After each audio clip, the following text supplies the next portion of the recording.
What is up, everybody? Thank you for tuning in on Ep.4. I'm bringing in my buddy Jason. He's a small business owner who is refusing to shut his doors just purely out of necessity due to this whole COVID shutdown. Today's episode is highly politically charged, and we didn't mean for it to be, but I think all of us are at a breaking point. We're going to discuss a little bit about Jason's run-in with being told to shut down, but obviously we got to give you a few affiliate mentions first.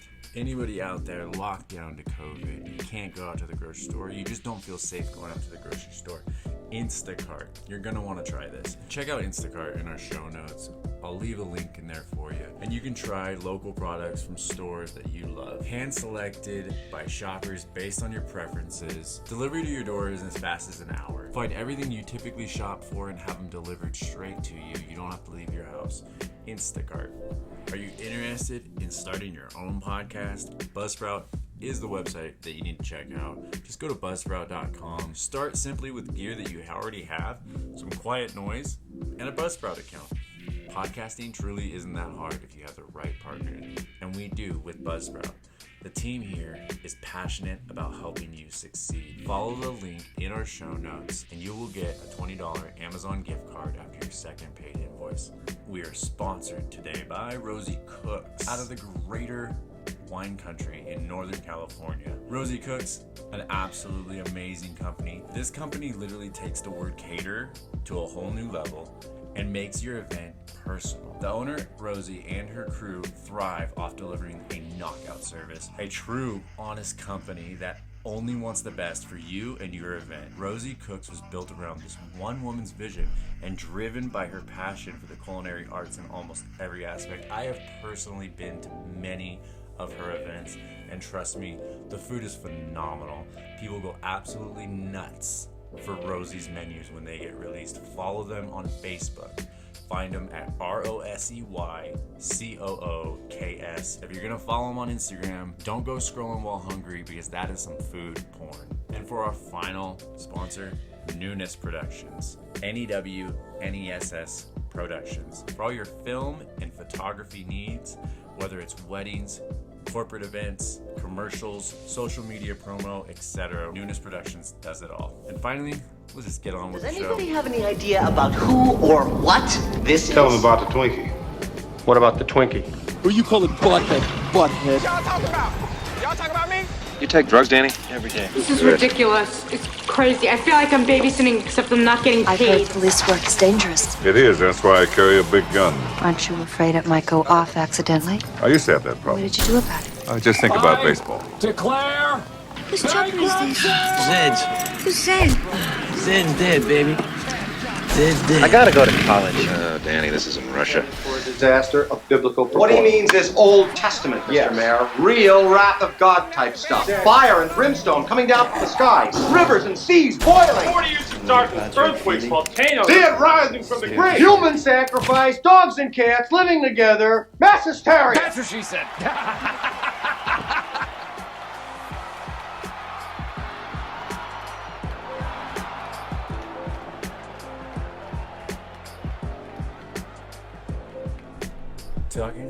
I'm talking. Yep, alright. Alrighty, good. Let's do it. Nice. Finally. Long awaited. Alright. I'm gonna sip it like it was intended to. Okay. We'll sip it. Well, it's on ice. That's okay. Taste it. Well, I saw you brought 2 whiskeys. What was Yes. the other one? The other one is a little distillery out of Gig Harbor, Washington, and it's brown sugar bourbon. Brown sugar bourbon. And All it's you're missing is bacon now. Yes. That one's a little hot. That's 103 proof because we finished off the other bottle. Did you bring a sleeping bag? Jesus. Who said I'm going to drink a lot of that? Who said you need to? Jesus, man. No, so I picked out this one because I grew up, like I said, I grew up with my family. Both my dad and my mom are John Wayne nuts. So maybe I shouldn't say that right now, but whatever. It's just you know what I mean. They were like a fan of his movies and the classic westerns. We all still are fans of his movies and the westerns. I loved the remake with Jeff Bridges, True Grit. I haven't watched it yet just because I'm not a remake person. I know. And when I heard that they were making that, I was like, no, you can't do John Wayne. There's nobody that can do John Wayne. But he didn't do John Wayne. He did his Rooster Cogburn. Yeah. And it was cool. I'll probably have to go home and watch it. He did the movie's kind of cool. I was pretty impressed, especially by Josh Brolin and Matt Damon. Oh, wow. Yeah, super good. Super good. Definitely going to have to watch it. All right, let's sip on this. So this is called what? The Duke? Yeah, this is I don't know this. I've heard different stories on it. I've heard it's an original recipe of his. It's an homage of him. I'm not 100% sure what the origins of it. Do you know if his son has any ties to it? Patrick Wayne? I think he does a little, but the guy that's alive? I don't know. The guy that's the representative of the company is not a Wayne.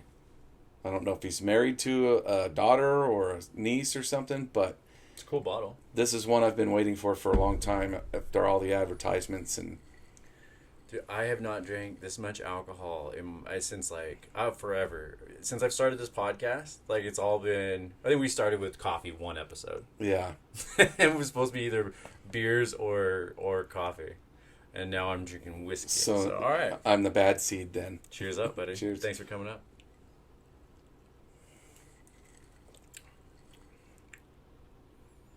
That's actually really smooth. Yep. Holy shit. That has got no bite. Nope.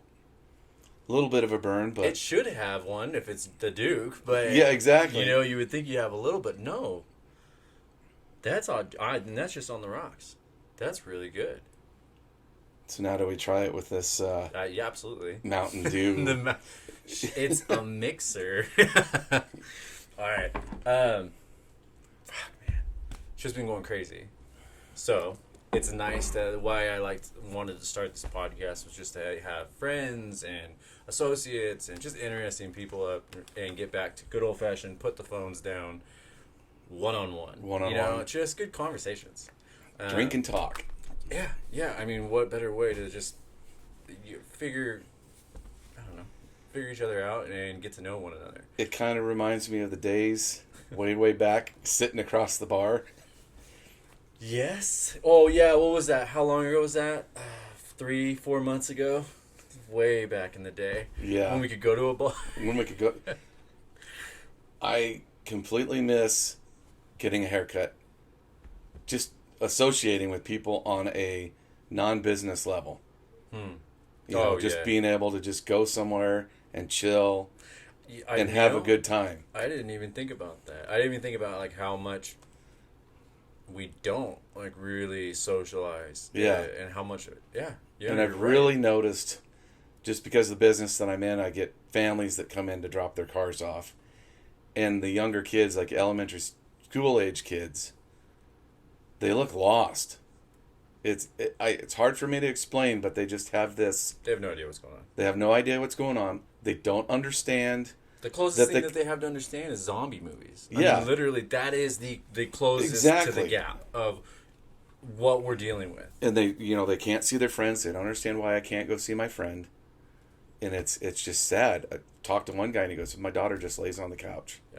I'm living it, but luckily we live in an area where we can run and escape off to the river or we have a lot of nature areas that we get to go, and we're by ourselves. I noticed that driving up the lesson, there's a lot of masks being worn, but less and less hostility towards it or not wearing a mask. Well, did you see that video? I watched that video. Oh that my is God. That I think is the Karenest Karen I've ever seen. Shit, Karen.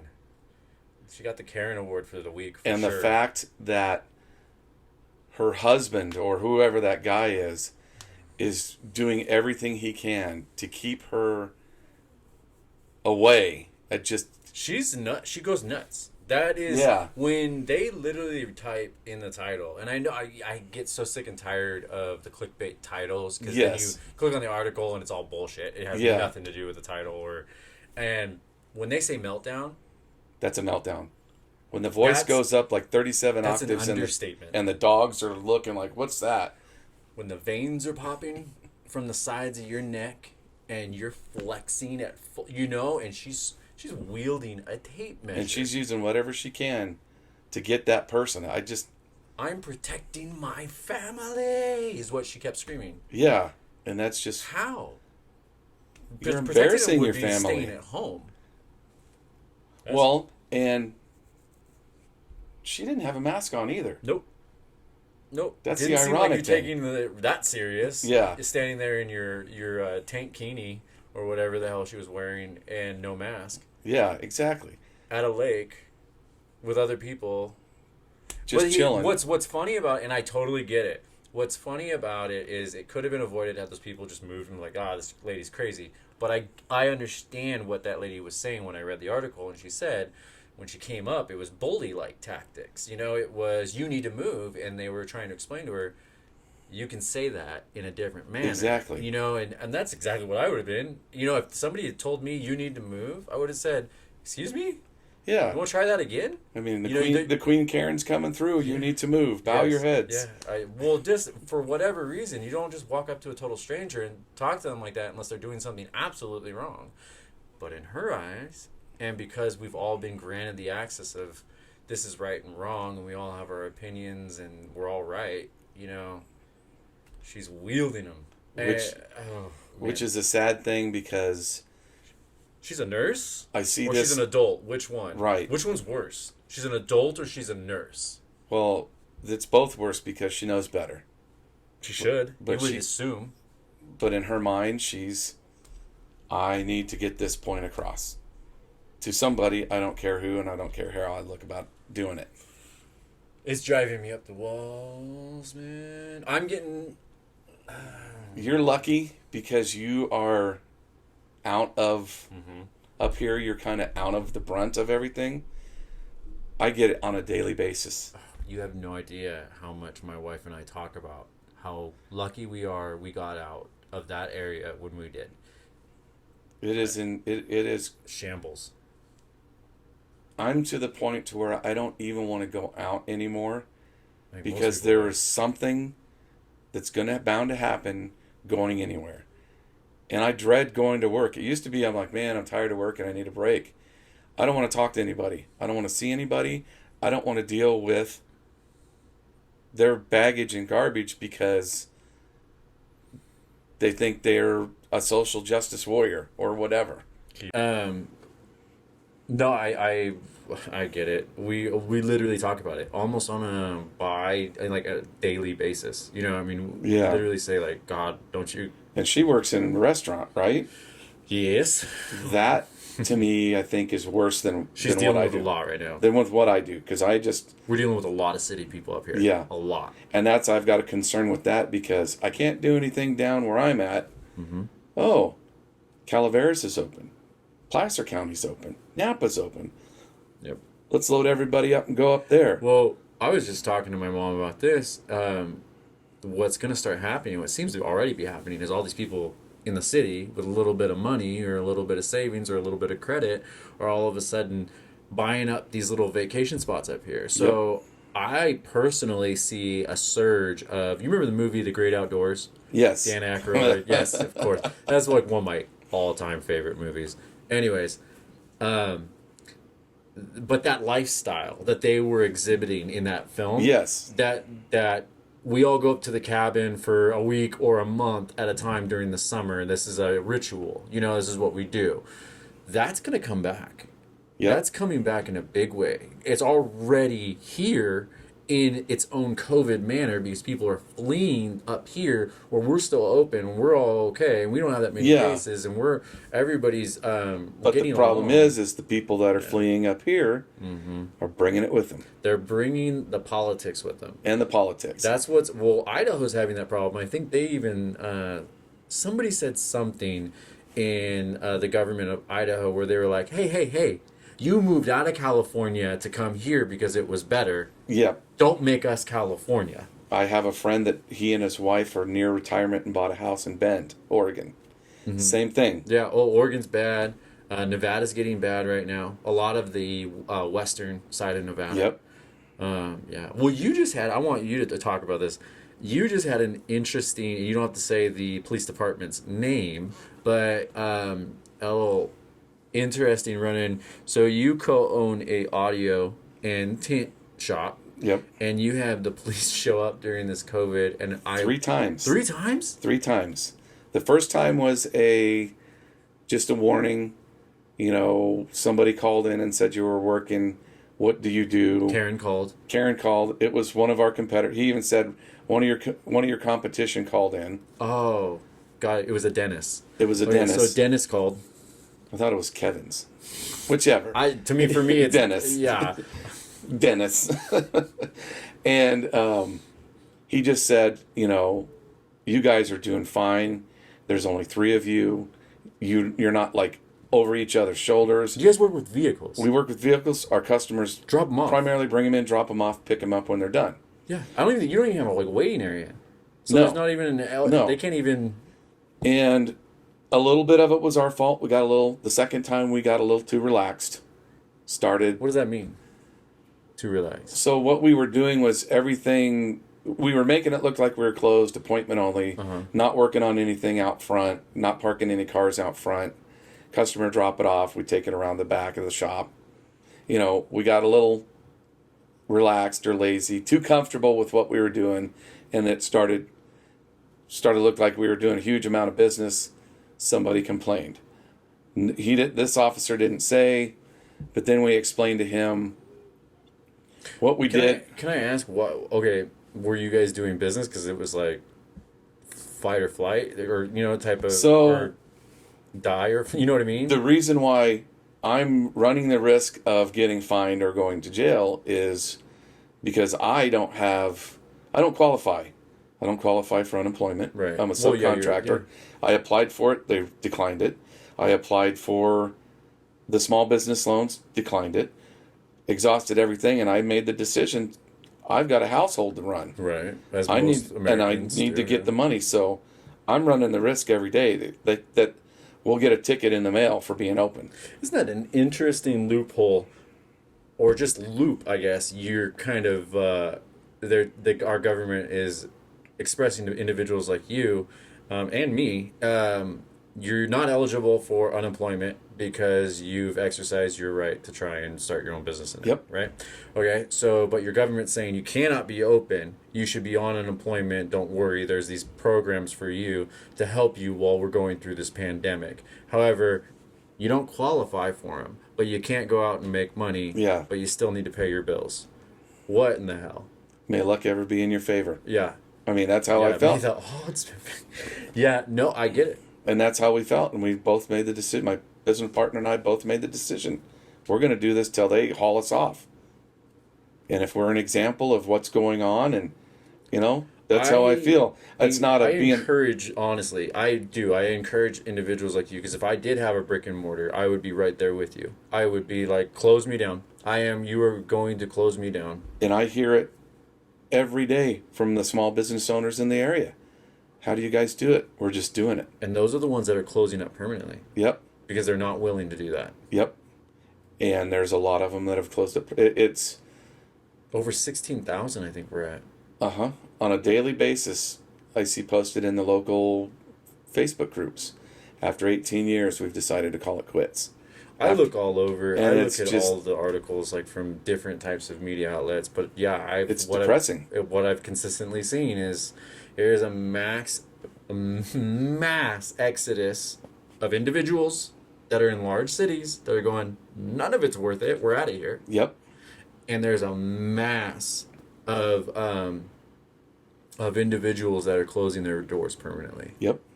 Businesses. And it's sad because there goes the backbone of everything that this country was based and built upon. Well, we're getting right into politics. All right, so let's go back. I want to go back because there's a part of your story where you had said they came in. Oh, so the third time, the 2 officers came in, and the one officer said that he is the COVID cop for the area. He was the one that enforces everything. Mm-hmm.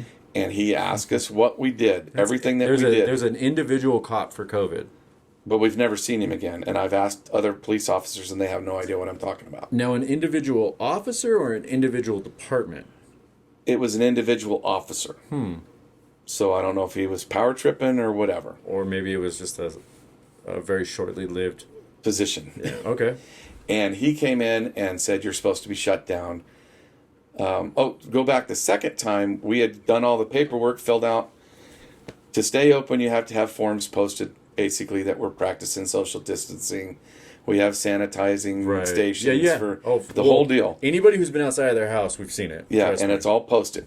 Everything's legit. And the second time, they were going over all our paperwork, and he had to call the city lawyer to get an answer. And the city lawyer didn't have an answer. So he said, just keep, same thing, stay as low key as you can, keep doing, we're not gonna come by and do anything. The third time, that's when Colonel Klink came in and started shoving his weight around. And he basically asked us everything that we did, and he said, okay, in order for you to stay open, the only thing you can do is lighting, sanitize cars, and make signs. You can't do anything else. And me being the kind of asshole I can be at sometime, I looked him dead in the face and said, so does that mean we can go over to Walmart and shut every department down other than the grocery and the pharmacy? And he says, you don't make that decision, I do. That's interesting. And if you say anything else, I'm taking you to jail. And that's when my business partner just looked at me and said, get the fuck in the shop. Okay. But you're not wrong. If you're telling me what I can and can't do, then you should be telling Lowe's, Home Depot, all the big box stores that for some reason. I don't understand. Yeah, and obviously anybody who's got half a fucking brain cell up here can look at that and say, so I can go shop for DVDs, arts and crafts. I can go, whatever. I can go get my. But you can't wrap a vehicle. Yep. While the customer isn't even around. Individuals can go out to restaurants as long as they're outside and they can be in contact or within feet of people, but you are not allowed to be within zero contact of your client and only their vehicle and sanitize it the same way I'm guessing Enterprise and all the other vehicle services are offering at this moment. So what we started doing now is only corporations can do this? Only Well, it's weird. I jokingly have said that it's an intelligent virus. It's very the first smart, intelligent virus on the earth. That it knows to stay away from the big corporate box stores, but a mom and pop operation, we got you. Yep. A winery, we got you. A bar, we got you. Right. But anything else, we got to stay away from there. We got to stay away from large gatherings. Well, there's tons of memes like that. There's ones where I'm sure glad that plexiglass was in front of me and my clerk right before they touched all my items. All my stuff. Yep. Yeah. I there's so much misinformation and it's driving everybody absolutely insane. It's pitting everybody against each other. Yeah. I was just talking about, I kind of came to the realization this morning, actually, we are literally smack dab in the middle of the 60s again. Yes. We took a giant leap backwards. Yeah. I want to say... Why did we take that leap? This is where I can't fathom you can't why tell me Black Lives Matter made us take that leap, because there's not a single person that stands up, that has stood up for any of the officers against George Floyd or Breonna Taylor. Exactly. So you can't tell me that we're all in solidarity about that. And there's I've seen this gal a couple of times, videos where she's cussing out the guys for destroying her neighborhood. Mm-hmm. I think it's in New York somewhere. And she's exactly right. She said, what about these people? If Black Lives Matter, why are you not standing up for these people? I think I saw that video. Was it the Jamaican lady? Yes. She yelling? Oh, she was giving it to them. She called them hypocrites. Yep. They said 60, she was like 64, shot, dead, this week. Yep. She goes in Chicago and she goes, you say nothing. Nothing at all. Nothing. Yep. So I'm it right only there. matters if it's a that's where politically motivated matter. Yeah, so that's where I get real, like, wait a minute. I'm all for the fact that shouldn't have happened. Yep.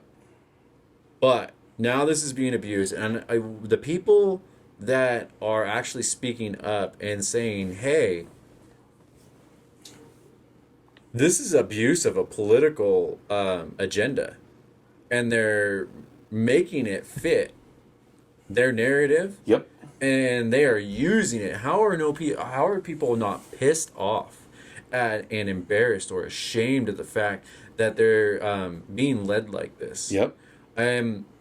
Looks like, again, I am 100% all on board that George Floyd should not have had his neck leaned on like that whatsoever. Correct. I mean, okay? You watch the video and you see violation after violation after violation. I'm all for it. I'm all for it. Yep. Those guys need the full justice of the law for what they did. But when you've got certain politicians kneeling for a photo opportunity with Ashanti rags and nobody does the research on what those rags were or who actually wore those, you have now a photo of these Democratic politicians. And again, it's not just Democrats, because I think both Democrats and Republicans have their crooked-ass individuals, and they've got their ones that are actually trying to do good. Trying to do something. Who are mean well.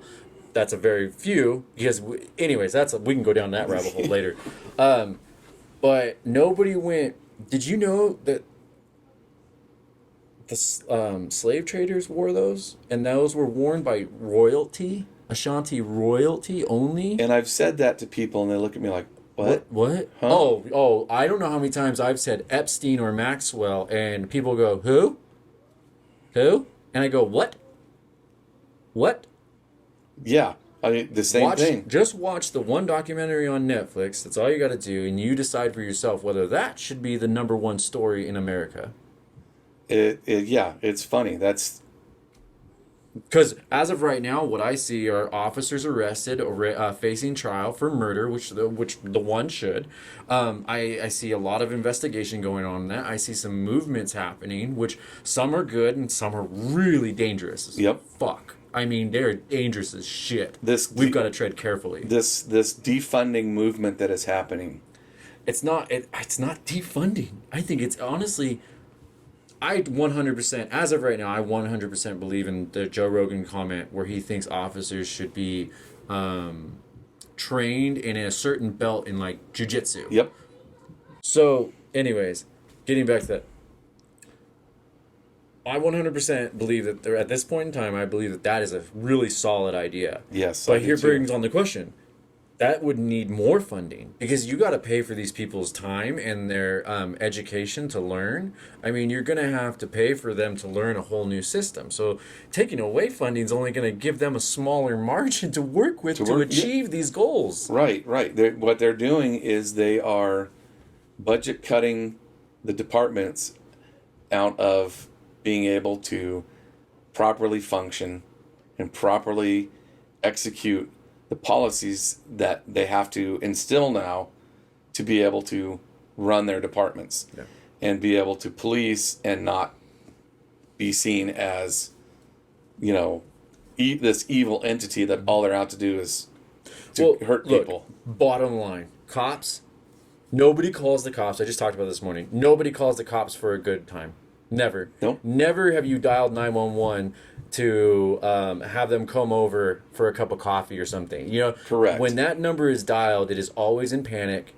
There's so much that goes on before anybody even lifts their phone to start recording that tells them maybe I should record this. Let's circle back to that crazy lady. The lady said she did the crazy lady at the lake. Yeah, that's what she said. She goes, it wasn't until she really started acting crazy that she decided I need to record this. So there was a whole thing of there's a whole scenario. And that's normally what happens with anything. So, you see a car wreck, or anything, any situation that's going on, whether there's fire personnel, emergency personnel, police, you walk up as a bystander, you assess the situation, and then it's when it escalates. Mm-hmm. That's when you see the entire mass of people standing there with their phones up. Yep. Well, and like I said, that there's a whole scenario that leads up to that before that even happens. Yeah, Now, and like the George Floyd, there was nobody that dialed 911 just to say, hey, I think these officers are going a little overboard. Hey, you guys, I think you're going a little overboard. I could see, though, being in that situation, going just on an everyday basis. Because I think if you were to take any of those individuals that were holding the phones up and you were to fast forward them in time and show them what happened, and they were to go back to that moment, I think one of them would hockey check. Or yep, I think at least one or two of them would go over there and get them off of them. Yeah, or at least get in there enough to where it changes the situation going on. I think what they thought they were filming was just an unjustful arrest. Yes, they didn't think it was going to die. Well, that whole situation, there's all kinds of conspiracy theories that they're fake cops, this and that, all that. But it just, and I've watched it a few times, and to me, it just, nothing seems right. Well, they knew each other. Yeah. The cop knew him. They worked together. They had beef. Yeah. And that's why they're going after first degree. Yes, they're exactly. trying. There's a history. It's not going to stick. But it just, everything just didn't. I'm not saying that because I want it to not stick. It's not going to stick. And you have to prove premeditated for first degree. I agree, it's not going to stick, and unfortunately, I don't think second degree is kind of loose. Yeah, it might stick just because of pressure. Yes. But second degree is semi loose. Yeah. But first degree, I don't see that one sticking, and I think we as America need to prep for that. Yeah. Oh yeah. Well, I felt that we need to prep for that, no matter what the verdict is going to be, because it's going to be, my gut feeling is it's going to be just as bad as the Rodney King verdicts. Worse.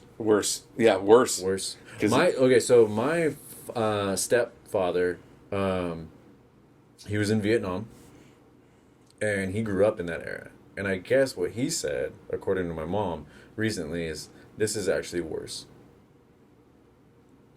He said right now is worse. And I'm still chewing on that a little bit. I'm still really, because I am very interested, and I have a real, what am I looking for here? What's the word? I just had kind of a passion about learning about that whole between 58 and like 69. That is a real strange time. It was a crazy time because we're getting to the end of the McCarthy era, where everybody's a commie. Prove you're not. That was starting to wind down. The Korean War was starting to wind down, which was our first. We weren't there. Yeah, we weren't My there. grandfather wasn't there.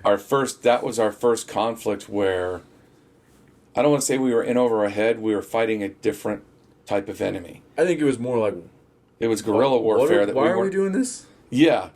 Well, they say that. So they say that's one of the main reasons why we were so terrible in Vietnam is because it was soldiers and generals who were used to the type of warfare that they were fighting in World War II, trench-style warfare. And then when they got to the jungle, these guys were a whole different animal. It was just and that's what guerrilla warfare. Every conflict that we've been involved with since has not been the tactical build a line, push the line forward, fight, pull back, they'd push back. It was a nasty war. Everything now has been roadside bombs, traps, one or two guys, and it's... Oh, so my ex-wife, her dad was, I believe it was Afghanistan, and he was going to get picked up. This is a story I just remember, and it's just like, it gives you an insight and kind of the mentality of these officers and these military guys that come home, and kind of what they go through in the breakdown process. Even if they do go through some sort of what's the waiting period called? What am I looking at? The vetting? No. Almost like a decompression. Kind of reacclimating you to society. Yes. So I think if I'm remembering this correctly, she picked him up in Washington. and they were holding hands, you know, because your wife, you're holding your wife's hand, you haven't seen her in forever, you're back, and you're driving, and they were going on the freeway. And every underpass that they would go under, he would grip tighter and then let go. And then I guess she said, I think, and again, I'm paraphrasing, around the third one, she goes, "You're about to break my hand, what's going on?" And then that's when he explained to her, when they would travel in Humvees, that they actually would blow up the overpasses to split the units, you know, and it was just making him nervous. That's all. It was just built-in nerves, even though he's back here. Yep. So you had Vietnam. We go back to Vietnam. That was brutal. Fucking people up. Well, because here we didn't have social media. Nobody had Twitter or Facebook or anything. Everybody at home's being told we're winning. We're winning. We got this. And then they go over there, and these soldiers are coming from men who were proud to wear the flag, proud from fathers who fought for the country. It was a generational service. Yes. And they get there, and everybody's looking at them going, "You don't want to be here. We don't want to be here. Yeah. We're shouldn't be winning. Here. Everybody's fucking lying to you." And that was at first, our government's lying to us. That was at first, ding. And that's what I mean, we're here again. Yep. Ding. It's obvious. I mean, I think half of us are going, our government is full of shit. The president's not the face. He's the face. That's it. And that's the problem. That's whether you support him or not, that is an impossible position to be in.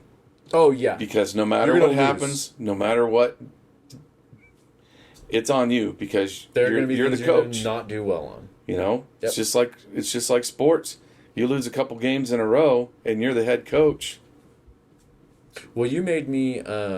So and it's just kind of like my observation is the president is only going to do as well as his administration and everybody below him gets along with him. Yes, that's what I've noticed in the past, and the presidents that have gotten we've never had a president this stubborn. Let's just admit that. No, and sometimes it's good. A lot of times it's good because he's finally going, I don't care. You know, this is what I stand for. I'm not here for you, the House, or the Senate. I'm here for the people. Well, and the way it was put... And he loves the people. Yeah, well, and the way it was put to me today was if there's a vaccine for COVID, if he's the first one to get it, they're going to make fun or brutally bash him for being the first. Yep. If he's the last one to get it and he waits, he's going to be... he says, they're going to tell me that I don't believe in it. Yep. I mean, it's just he's a lose-lose situation. Yes, because nobody gets along with him. Yep. And they're all, So, and I'm tired of it. I'm tired of the hypocrisy. I'm so tired of reading, like, stupid-ass memes where they're like, we never had this in the Obama administration. Anybody remember the Baltimore riots? Yeah. Remember, these were, I quote Obama's words for the Baltimore riots. No excuse whatsoever for this type of violence and destruction or something. It was a destruction of the city. Yes. I remember. It's interesting how the same words come out of a different president and all of a sudden everybody's against him. Yep. I think, hypocrisy. And it's hypocrisy, but it's also, he's not part of the left or the right's good old boy network. He's a guy that came in, and I tell people he's running this like a business. He's running this like one of his businesses. That's the way he attacked it. His cabinet, he fires a lot of people. He gets rid of people quite a bit because in a business, if somebody's not producing or developing and they're costing you, they got to go. They got to go. Yeah, if anybody's been in that type of industry, you know that. You know people go. And he's one of these that, whether they've been lifelong friends. Can you do the job? Can you do the job? Correct. Can you do the job? You can't do the job? You got to go. Next. That's why I've only got 4 years. The only ones that his press secretaries, man, that's got to be the toughest job in the U.S. Right now. Just having to deal with that. Because it used to be, they'd get up, they'd talk, they'd be asked questions.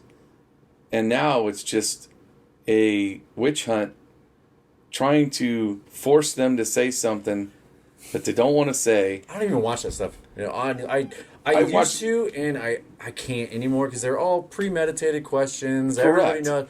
And it's just these gotcha question moments. And I saw the one where it was like, this should be the number one headline this week. And it was Ghislaine Maxwell. And instead, we're asking President Trump about his opinion on the Cleveland Indians name change. Yeah. Or why watch that shit? Or the president, hey, Goya Foods, we support you. Yeah, why watch that? I'm not saying I look, Trump adopted a lot of numbers when he came into office too from Obama's administration, and all of a sudden they were good numbers. I'm not super pro this guy either, but what I am saying is this dude treats it as if you and I are sitting here bullshitting. I might say something that can obviously be twisted or taken out of context, or just something where I'm like, you know what? I don't know how much I believe in that, and everything is taken as factual. He said it. Yeah. He said it. He means it. He knows it. He inherited an economy that was starting to boom. He inherited everything and the numbers starting to rise, and he ran with it. It wasn't, he did the tweaks on everything to make everything exponentially boom, but I think he inherited a lot of positivity already happening. I want to know how's he going to beat Biden. Let's get off the politics, but right before we do, how do you beat somebody who's dead? And I mean it in the sense, like, Trump is like Mike Tyson. The better boxer you get to fight him, the better the entertainment, the battle's going to be. But now it's almost like Tyson fighting Muhammad Ali amateur. Yeah. Oh, yeah. I mean, just, it's like, damn, man, go easy. Kind of like. Well, and a lot of people, it's almost like making fun of somebody who's handicapped, to be honest. Yeah, I am really, really concerned with this presidential election. Trump wins, it's going to be the same old stuff. We're going to be the same old picking everything apart. It's not going to be he's leading the country. It's going to be the same. My biggest concern is if Biden wins, that 6 months, 3 months, a year in, he steps down. He might croak. Yeah. He might have a stroke or something. He's already yeah. And he already said that he hasn't named a vice president yet, but he said he's got four black women on the list, and he's going to. I already know where you're going. Yeah, and I'm not going to say the names, but one of them that was mentioned was. I don't think she wants it. Okay, yeah, I don't think she wants it. I think she's the only one that can beat Trump. Yeah. If she were to run, she threw her hat in the ring right now. I think it would be bye-bye. But here's the thing, and this is why I think that she doesn't run.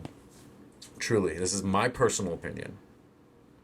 I don't think she runs because she's also not the type that would put up with being told what to do. Correct. I don't think she's going to put up because let's just be honest, what the Democratic or the left side wants is they want a puppet. Yes. They want somebody that will be easily forced into being navigated. Because like I said, it's not the president unless they're willing to go, no, F you, I'm doing it my way. Yep. Sign this or I'm moving on. You know what I mean? Like, we haven't had that in a long time. No, the closest was George W.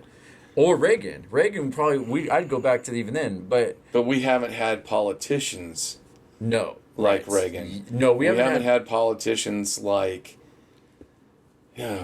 guys from the 60s that were. Bottom line, I'm sick of politicians. Yeah. I'm sick of We don't have politicians that are willing to work with each other now. I can't stand listening to Pence speak. And that's just because he talks like a politician. Yeah. He's going to tell you what he thinks is going to be best for this country. And then he gets off on this tangent and you listen and you go, wait, what was the question? Yeah. And that's what politicians do. Yeah. They're well versed in that. And and it's, I've explained politics to people in a sense of it's the cushiest job out there. Because you could become a U.S. Senator or a House of Representatives. What is it? 6 years for a representative I think, or what, however There many, needs to be a cap. however long your term is. Regardless. You could go in there, hardly participate in anything, hardly vote, hardly do any of that. You get medical, you get a salary that's above the American people, medical that's better than any of us can get, retirement that's better. You could dick around at work for however long your term is, get voted out, and keep all that. And keep a high six-figure salary. Honestly, where do I sign up? Yeah, I can see where the allure is. You know, I can't. I personally wouldn't. I would end up being not liked. That's the way I would not be liked by a lot of people. I can't do the kiss assy stuff. I can't. And that's what you have to have. You have to have that little like, how do we talk about this and reach agreements but anyways. Yeah. Hey, I got this bill that I want to push through, and I need your vote. Yeah. Well, okay, I'll give you my vote if you give me your vote on this and this and this, and it's. Well, back to our point is I don't think she would put up with it. I think that's the only reason why they're not going. You need to do this. Oh, okay. With America needs you to do this. The only reason they're not is because Michelle's not too keen on doing what you tell her to do if she's going to take on. I wasn't. We're different on the people. Different people. Yeah. See, I think that this is one that was in this state. That was Kamala. Oh, I don't think she can beat him. Yeah, I don't know, but my worry is California flair.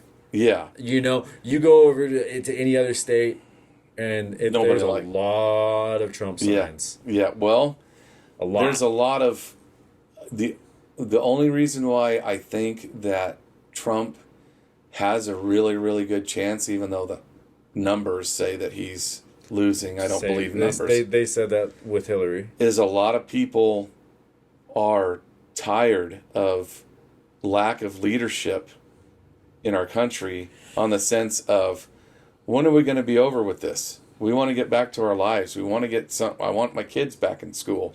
I want to go back to my job. I want to get back to some sort of normal. And and a lot of that was in our own hands, but a lot of people are now seeing the politicians for what they are. The blind following your party that you grew up in or believe in is the veil is starting to be lifted, and people are, I don't want to say getting woke, but they're starting to see, and now they're questioning, So then let's say this. If COVID, if BLM, if any of this stuff is actually being if they're like little fires, and the people that want Trump out are just tossing gas on it as much as they can to keep this going. If he gets elected in, that's what I'm worried about. See, I'm worried about both ways. Yeah. Because if he gets elected in, what are they going to do next just to get him out? Yeah. Or do they just say, well, we couldn't do it? I truly feel like I've always felt this way. And dude's putting a lot on the line. Yep. He's already lost a lot.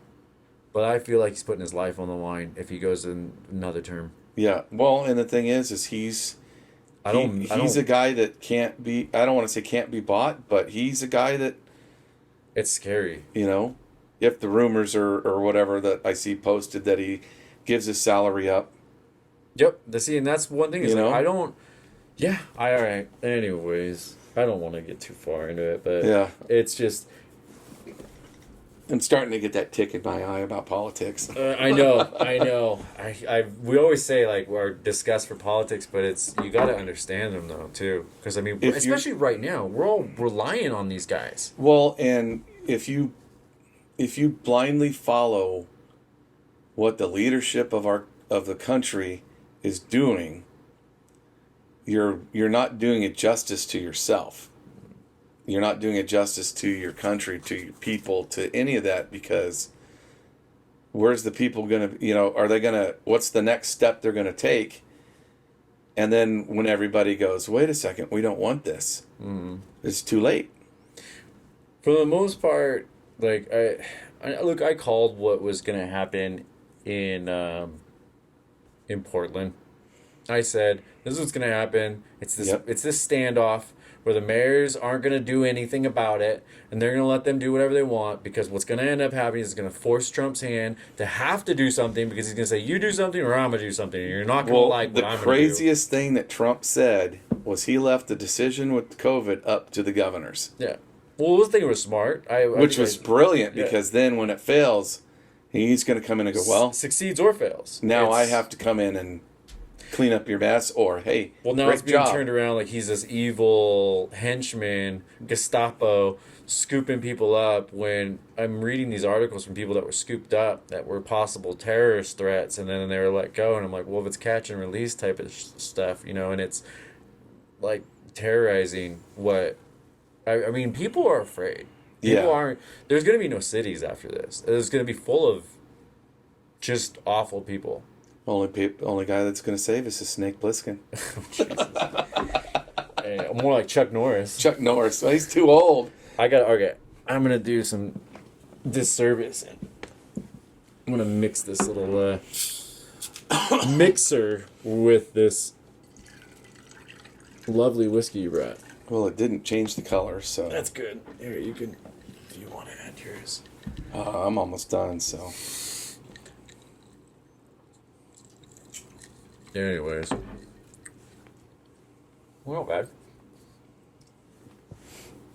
Well, I don't know. I'm getting over it. You can't say anything. Like, right now, this will be taken as super pro-Trump, hardcore conservative, right-wing. No. And it's not because... I'm right in the fucking middle. I've always looked at politicians, and when it comes time to vote, whether it's Democrat or Republican, if your platform supports what I want to see happen, yeah, I'm going to vote for you. But then if you what does it even matter with our electoral college? Exactly. Unless the person that they wanted voted in doesn't vote in, and then all of a sudden the electoral college is an issue. But it's what's the meme that I've been seeing? Everybody wants to hear your opinion as long as it's theirs. Right. And it's not it's terrible, because then you're judging somebody on their opinion, on their view, and not the core of the person of how they are. And it's sad, because I've lost friends over my political statements and views. I'm sure lots of us have. And it's just like, man. But then I've also have seen the true side of people. And it's just like, man, I've known you for 40 years, and where's this coming from? Yeah. Well, you know what? And that's what sucks, because it's like you've known the person for so long, and now because of a statement or whatever, you're not willing enough to do what we're doing and having a conversation. Right, and they're refusing to have a conversation. Civil conversation, which is the problem in itself. It's, I'm right, you're wrong. There's no conversation and no middle ground and no understanding. And that's why I'm saying, like, I completely understand the whole George Floyd thing. I don't understand breaking into shit. And really, the riots. I've watched a lot of these videos of the protests and the riots and the destruction of property. And I tell you, I like the Black Lives Matter movement. I understand what they're doing. I think in the big picture, they're getting a bad rap because they're getting lumped in with these other organizations that are doing the destruction under the guise of Black Lives Matter. But Black Lives Matter is not coming out and saying, whoa, time out. We had nothing to do with that. They're taking it as like, yeah, you're destroying stuff in our name. That's awesome. So in the big picture, they're doing it themselves, but if they don't want to be associated and be labeled as a terrorist organization or whatever, they need to come out and say, hey, there's other groups that are doing this. We're not a part of it. We're not encouraging it. They're showing up at our marches and ruining it. Mm-hmm. Or handle it themselves. Because apparently they got a well-armed militia. I think they need to police it themselves, personally. Yep. I think that's anybody who's doing any type of violence or destruction, take their ass to the ground. And say, hey, we're not here for this. Yeah, like literally have your guys, grab them, walk them over to the cops and go, here's one. Yep. Not it's us. like there was one video, the ladies videotaping these two obviously white college-age girls spray painting a Starbucks. I think they were, Oh, saw it. you know, Yep, saw the whole video. and it's like, Yeah, I think we talked about it on the first episode. come on, stop, get the rest of your group and Yeah, stop them, she you know. It's crazy, I tell you. I hear it all the time. We're in crazy times. We are. It's a wild world to be in right now. I'm not enjoying it. Like I said, everybody's got an opinion, and I put people in check both left and right. Yep. When Trump was running, I worked for I don't know if I can say, I think I signed an NDA. I worked for a massive shipping company, and in the warehouse, and I ran these crews, and they were all treated awful. I mean, these are the people that literally, if they all stood up today and said, F everybody, we all stopped getting packages. I wouldn't get my coffee subscription. No, you wouldn't get anything. Nobody would get anything. So these are the people that keep us floating. Mm-hmm. And they were treated like garbage. And I made sure I didn't treat my guys. I was one of those people, not working for you, but I've done it. So, and I always had a great cruise. They loved me. And I had this one dude, Marcos, come in one day. And obviously you can understand he's Hispanic. And he's like, somebody was playing something that was like F Donald Trump or something. They all brought their boom boxes. Yeah. And Marcos is on my crew, and I was walking up, getting ready for the morning. He goes, yeah, fuck Donald Trump. That fucker doesn't like Mexicans. And I couldn't. So I turned around, and I was like, when did he say that? Because I was paying attention to the election very closely, because I was watching the Hillary Trump debates like it was a Super Bowl. You know, I mean, it was entertainment. It was like, what? So, long story short, I say, when did he say that?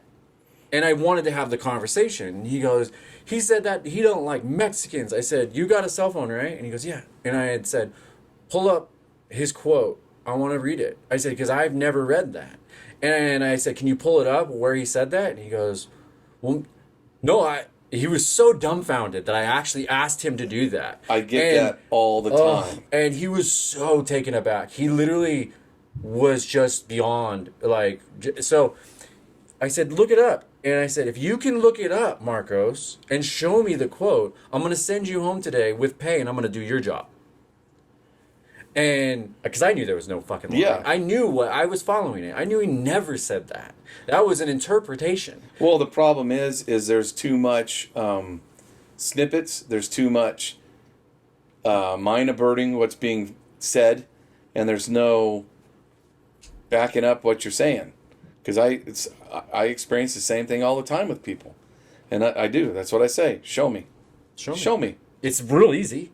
We have literally everything at our fingertips. We have everything ever done. We have everything ever produced in the world at our fingertips. Why would we be so stupid to speak out on stuff we don't research when we have it right here? Other people had to go into libraries and shit and do their research and actually do it old school where nobody was around them, or put their headphones on and read and sit there and scroll on that stupid little microfiche thing. We read a headline and we pass it around. Yeah. And then they ended up looking like fools, because if it takes one, it just takes one article for somebody to look like a fucking idiot. Yep. And then I go, you're an idiot. Everything you post from here on out is garbage. Correct. Everything. Well, it's just like unless you say this was false, I'm sorry. Everything you say is garbage. Unless you come out and say, you know what, I was misinformed, or I misinformed you. I'm waiting to see how CBS handles the nurse that quit fiasco that they were talking about last week. It came out that it was all false. Oh, no. But they were saying, I know nothing. This is what happened. I was just reading it this morning. I read it on the internet, and it was quoted by Abraham Lincoln, so, you know. Oh, okay. That's gotcha. about as far as we, until I actually see something that's a credible source on it, then I believe it. Well, long story short, Marcos worked that day. Because there was no fucking quote. I love when that happens. But nobody calls it out. But I hope Marcos at least learn something to back up. And I've had a few conversations with hardcore liberals like that where I've literally gone back and forth and I asked them, what's your opinions? Why is your opinion that? What do you think could help us out? What do you think he said? We do the back and forth, and honest to God, almost every one of them that I've had, they end up kind of going, because I asked them to show me, and nobody, it's dumbfounding. And that's the problem. Nobody does research. Nobody does research. They're just somebody says it somewhere, and they're repeating it as straight up. It's gospel. Mm-hmm. He put it on Twitter. It's gospel. Must be right. It's trending. Right. It's gospel. Right. I can't. Our youth is so stupid. It's just, they're being so fucking stupid. And not all of them, obviously. I'm not generalizing the entire youth.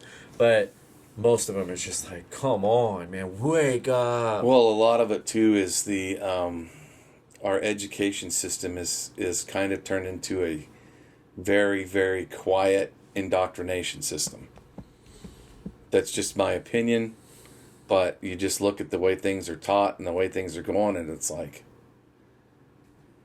So, there's no right or wrong way out of this, and that's what's scary. Yeah. There's literally so many distractions we're dealing with, from the Pentagon releasing UFO off-world vehicles. I read that. I read that this morning. How long have they known? Well, so as far as what I've read is that they have had recent missions as of up from between October of last year all the way up to March of this year, where they've had missions to go retrieve stuff. UFOs that were off-world vehicles not created on this planet.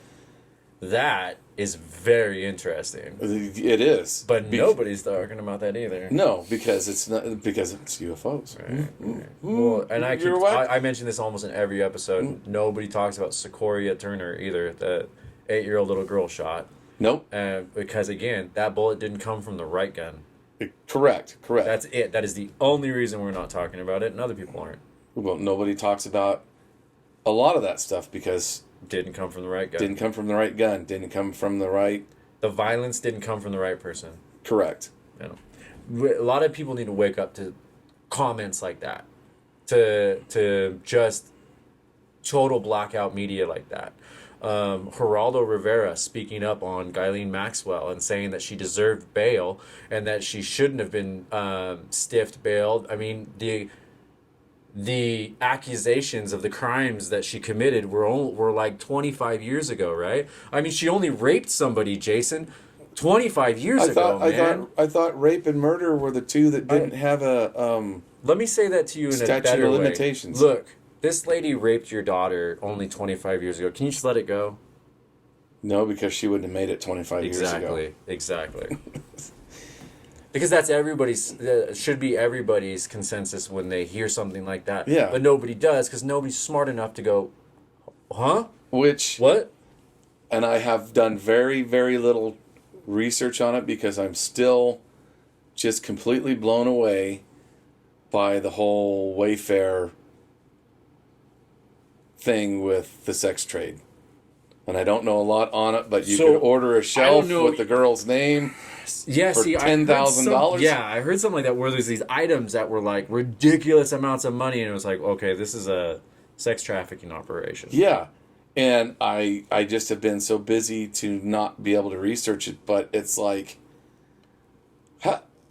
how does this happen? How does this happen?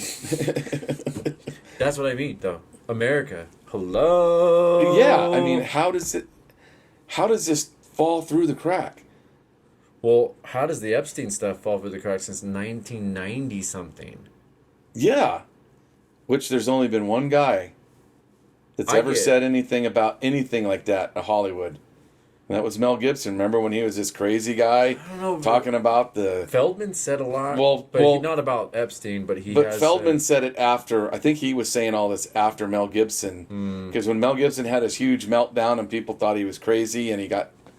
There's a definite pattern of people that have tried to come out of Hollywood and say, hey, there's some not right stuff going on. Well, didn't Corey Feldman, this maybe been He just 3 or released- 4 years ago, came out and said, there's something bad in Hollywood with child actors, No, he said. and I fear for my life. He said he was raped. He said Corey Haim. He just came out with a film that said Charlie Sheen raped Corey Haim when they were younger Wow. with Crisco on a film set. That's what he said. I So it have had a to hard been, time. yeah. I have a real hard time believing Corey Feldman though, and I want to. But Exactly. the dude's a fucking weirdo. He's got some weird tendencies, but He's a little Jack Sparrow. he's like stuck to that story for years and He years. has. So that's the only thing that, he has. and it's consistent. Yep. There's not a break, not a discrepancy in anything he said. I've always thought, it's always been known there's a casting couch in Hollywood, for women, Weinstein. but once the child actors, and then it makes you look back at how far back does this go? I would go to prison. Look at all of these child actors. If that were my kid, I'd be sharing a bunk with somebody. Yep. But you look back at all of these child actors from the 70s and 80s and even earlier that lives were miserable with addiction and, Dana Plato dying early. Mm-hmm. How does a child go from being an actor to what has happened? Well, we can go on this rabbit hole if you want. I mean, I can go for hours because Stanley Kubrick has been an individual who people have constantly said he has been trying to get it out that there has been pedophilia in Hollywood since like the 40s. I believe it. Like that, like way back. Yeah. There's some twisted shit out there. There's some weird Hollywood stuff. Like, if you go back and you watch movies from the, I would say, 40s, 50s, 60s, 70s, most of the actors in there are wearing a simple gold band pinky ring. No matter what role they're playing. I don't know if it's just the fashion at the time. It might have been. But it was like just one of those things that I'm like, that strikes me odd that here's this guy playing Indian in a Western and he's got a pinky ring on. You would think that they would take it off for something. Or, okay, now the sheriff who's What do you think that is? I don't know. It's just, I don't know if it's a secret ring, like it's like the skulls, or if it's just a fashion. That's some conspiracy stuff. But that's just. See, I was listening to something. I think it was with Edward Snowden, and he's a little. Yeah. He's a little full of himself. Yes. When he talks, you can tell he's full of himself. He's knowledgeable, but he's full of himself. And I think he's full of himself because he's so knowledgeable. He's one Probably. Of those guys. Yeah. Where it's like, yeah, we get it. You know big words. But he put it actually a really neat way. Is everybody thinks that there's like a conspiracy theory, like there's people behind the shadows, and I don't believe that that's really what's going on. No, I believe it's more like these are the situations. What he said, these are the situations we're dealing with. How do we make this look the best? How do we clean this up and make sure that the Where's Harvard Keitel, the that cleaner? just got the DUI last night with the hooker? How do we cover was this actually up? on his way back from church and a late night youth group meeting and was giving somebody a ride. You know what I mean? Yeah. That's the conspiracy. How do we cover theory. this up? And we're seeing the exposure of that more and more because of social media. This is a double-edged sword. Yeah. What we need to be careful of is stuff like AI, stuff like our social media and big corporations getting intertwined and feeding us what we want. And it's happening now. It's already, I know, that's where I'm going. I have mentioned Days of Thunder twice. When I was getting all this audio equipment for this podcast, I was bullshitting with my audio buddy and it said, what was like the best movie to tune your surround sound to, And we were trying to think, and I said, the only two movies that pop in my mind are Top Gun and Days of Thunder. There's a third one. What? Midway. I didn't like that as much as I thought. Not the new one. Oh, the old one. The old one. Okay. If you can get one that's been redone in the Dolby sound, you can set up everything in the naval battle scenes. Well, so I always go to like Days of Thunder. Yeah. That's like one of my favorites, just because music, cars, So I've said that to him, and then I repeated the fact that I had that conversation one other time to my mother while we were on the phone. My phone doesn't stop giving me advertisements for canvases, for NASCAR Coal Trickle jackets and stuff, like all Days of Thunder products. Yep. Constantly. So I've said it twice. I've never searched a single thing. Here's an experiment we can do. We're talking about it right now again. Yeah. My phone is shut off. Let's really see how, what happens, and I'll let you know.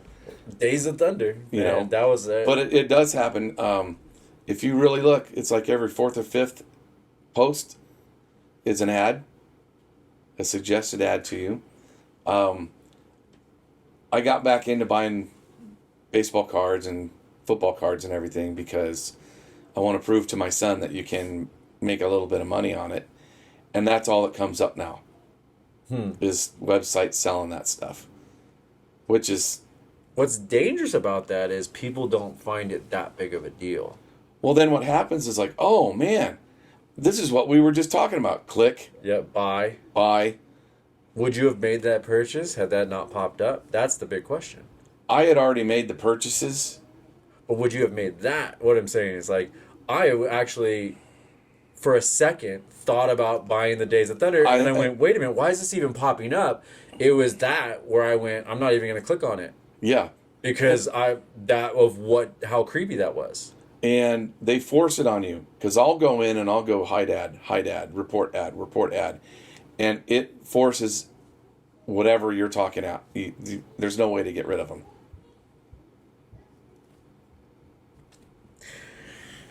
Scary times. Scary times. I'm ready to go off grid. I'm almost there. I barely like owning these Amazon devices. We don't have any of that in our house. We do, and I often think about getting rid of it. We have one. I guess it's not hooked up because we were messing around with it, and I might have set an alarm to be really annoying at 2 a.m. So it got unhooked. Okay, we got to get off this serious shit, man.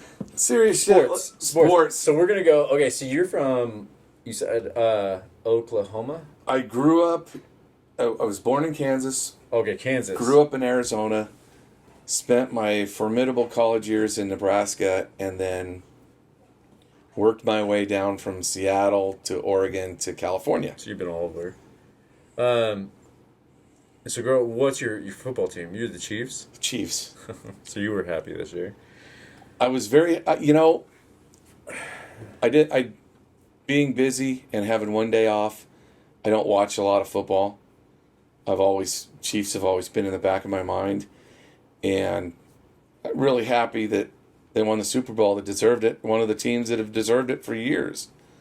Because I'm used to them being one and done. Playoff round, getting beaten out. Not being able to push it and win the whole deal. I was greatly pleased with it. Completely blown away of a contract that was signed by Mahomes. That's fucking stupid. What happens if he has an RG3 still injury? Well, the beauty How's of it structured? I don't know the structure of it, but the NFL still is not guaranteed. Well, and that's the other thing I was just talking about with my buddy is my Bengals just signed AJ Green to a 1-year deal for $18 million. But what happens if this year doesn't happen? Exactly. Does he get the $18 million?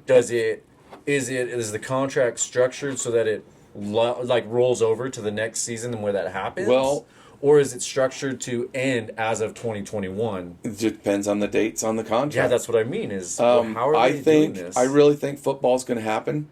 Because baseball started last week, and there hasn't been any hiccups. They're just playing a game. But you're not tackling people. True. Hockey starts Friday. You are every snap of every play, you're grabbing somebody. Yeah. The only person that wouldn't come into contact with anybody is probably the quarterback on some occasion. The rest, I don't know how they're gonna do it. I know the NCAA is kind of hinting towards, we're not going to do it this year unless pro football does it. I've been putting on old games just to have it on in the background. I am going through a depression of not having Any not being able to go to my hockey games. I know. Because of my season tickets. I'm extremely happy that they're starting up on Friday. It's going to be crazy. They're going to try to do a month and a half season of 3 months of playoffs. It's going to be wild. Well, I'm looking forward to it. Boston, I'm all about my Celtics right now, man. But then everybody's worried still. With the NFL, they're still all kind of on the verge of possibly striking. Yep. Because they don't feel like anybody's done their due diligence on being ready to combat this. And my buddy brought up a few valid points where he said, they're being forced to play, but what happens if they get COVID and then they can't play? Do they still get paid? Because that's a football injury at that point. Yep. Because they were forced to work. And and the way that I look at it too is it should be considered a football injury, whether they were forced to work or not, because they're using COVID as a cause of death or cause of sickness for whatever happens is being listed. That's being called out and being... Oh, yeah. Did you see that by the motorcycle crash in Florida that was listed as a COVID death? I read a little bit about something. And then enough people finally... Fox started doing an investigation on it because enough people brought that up to attention, and then they changed the death. Well, not only did they do that one, they changed 30 or 40,000. How many more else have happened? Because I remember reading something about they falsely reported it and changed the numbers, and it's from some number down to 11,000. So why is that not happening everywhere else? Why are they not calling them on those numbers? It's almost like people are hiding in plain sight with conspiracies. Because when you say that out loud, when you say, "Oh, they changed the numbers," I can see how many people would go, what hospitals would change or falsify their numbers. It's not what hospitals, it's why. Why you need to ask. And what I've heard money. What I've read, yes, is hospitals we were supposed to be packed full in the hospitals, and it didn't happen. And hospitals were faced with, all elective surgeries are no longer on the table, so there's no money flowing through the hospital. So now we've got to let some of our nurses and our staff off. We got to cut back on payroll because there's no money flowing through to pay anybody. Or if we have enough COVID patients, not deaths, patients, the government will give us money. The government gives us a nice big fat check to keep our staff on board, which is basically the exact same thing every small business is doing with the SBA, because they were told SBA? If you get an SBA loan, you don't have to pay it back as long as you pay your payroll. So then the hospitals do this. What happened as a result of that, if this is 100% true, is everybody went into a fucking panic because all they kept recording were patients and cases, not recoveries. And so the number, and that's what I've believed all along, is the numbers don't jive with.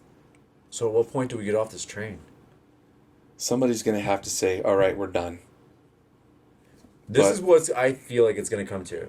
It's going to come down to a lawsuit where enough families have people who are deceased and go, my brother didn't die that way. We're suing you. Yeah. You falsified on his death certificate for your own personal gain inside your hospital. Yep.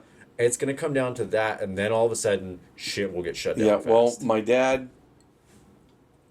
has been going through some stuff and kind of started tanking a little bit and couldn't get up out of his chair to go get in the car to go get some blood work done. So he called his doctor, and the doctor said, well, the only way we can really get a hold of stuff is you need to go into the emergency room. That's the only, we can't see you. Right. We can't get you in. Yeah, you have to go to ER. You have to go to the ER. Yeah. So they had to, and I ended up yelling at my mom about it because to fit the part of the whole thing, just to be safe, my mom had to say, your dad's dying. Oh, Jesus. He's going to the hospital right now, So it's like, Yeah. That's like a mini man. And then 4 hours later, I'm talking to him on the phone because he's in the ER and they gave him a room. But then he started telling me, like, you know, there's 2 people on my floor and there's 4 nurses to cover. And that's it. I've heard tons of hospital stories where they're going. And one of the nurses was telling him that she was working. She had 40 hours the week before. They cut her down to 20, and they're trying to tell her that she's only going to be able to work 10 hours next week. And she's like, I got to find another job or quit.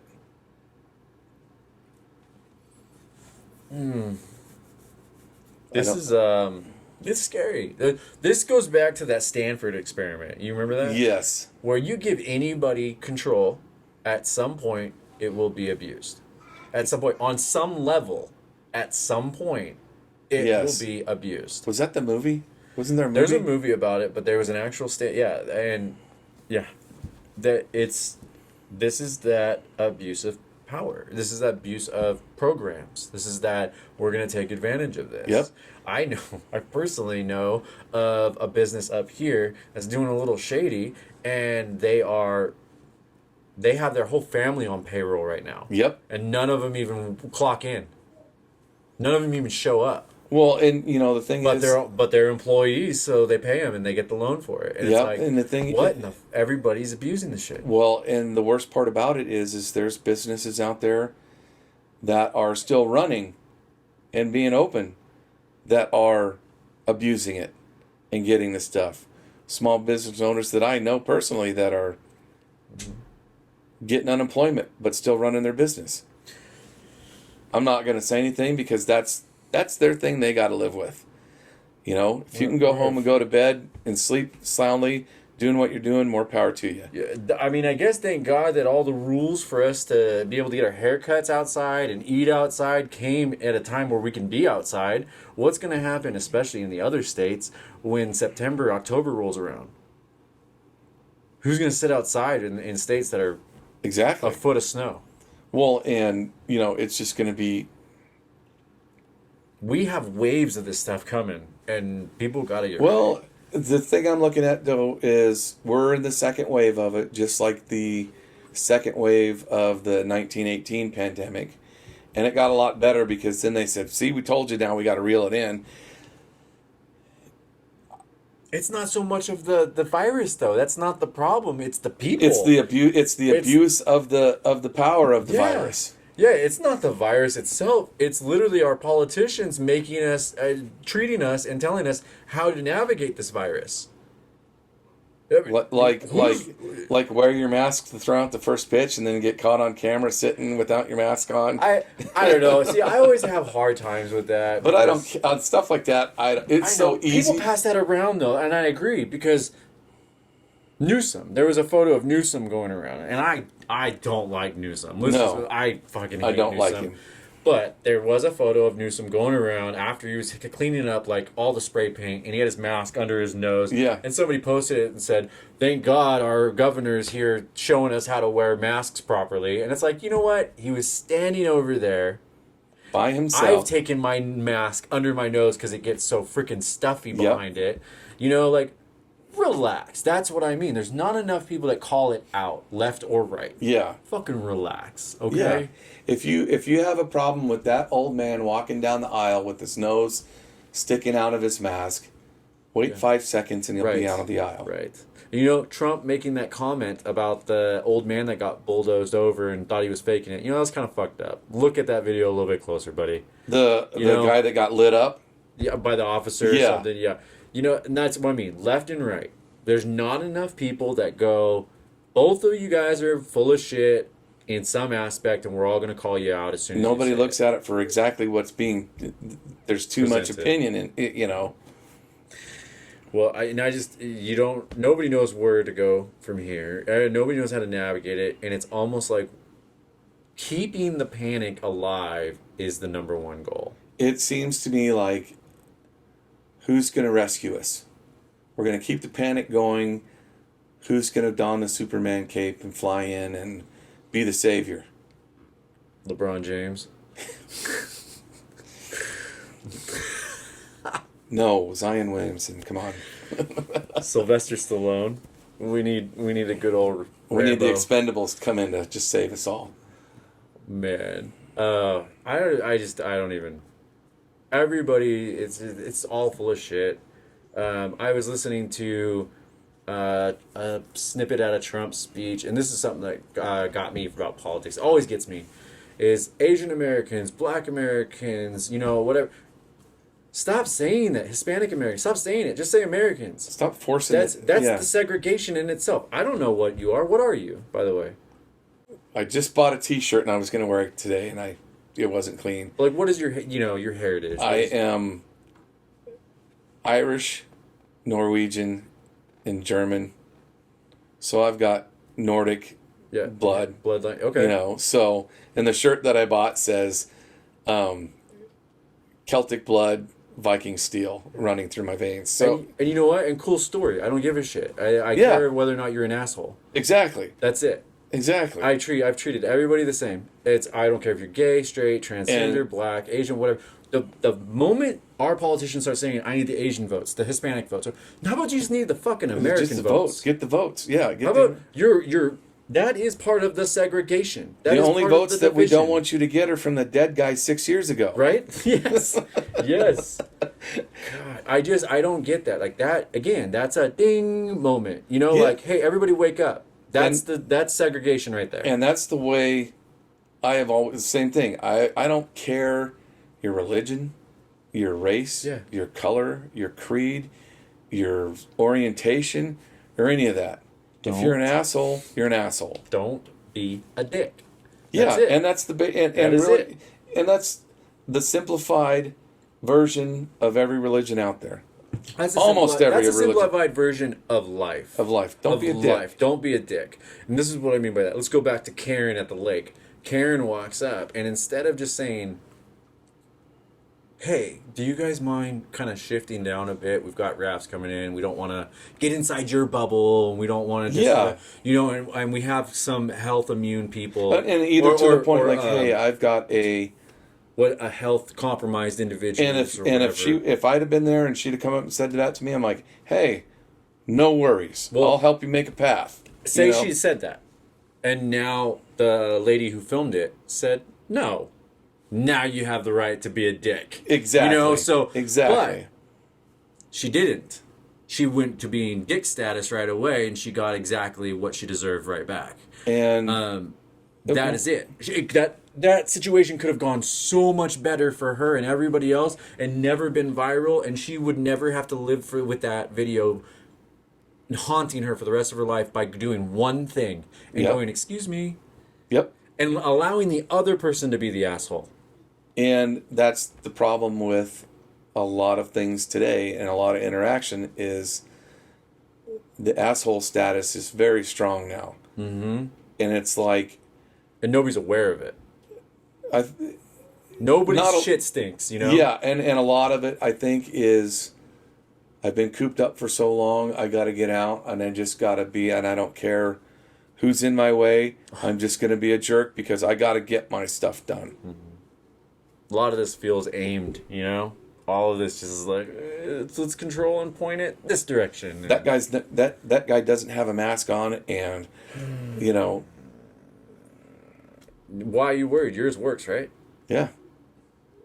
And with masks, I've kind of softened. I wear it. Yeah. It's whatever. For the longest time, I'm like, I ain't wearing no mask.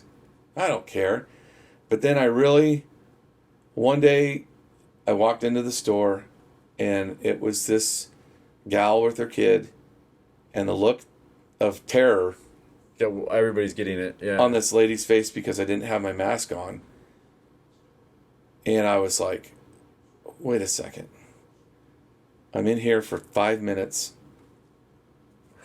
I would hate to be single and dating right now. I would hate it. People are dodging you.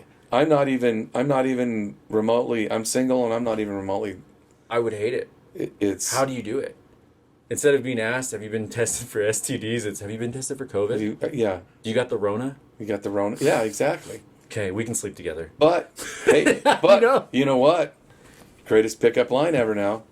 If the Rona don't take you out, can I? Oh, Jesus, man, I would hate it. I don't know what it's like for people trying to date right now. I know. Where do you go? Well, actually, you know what?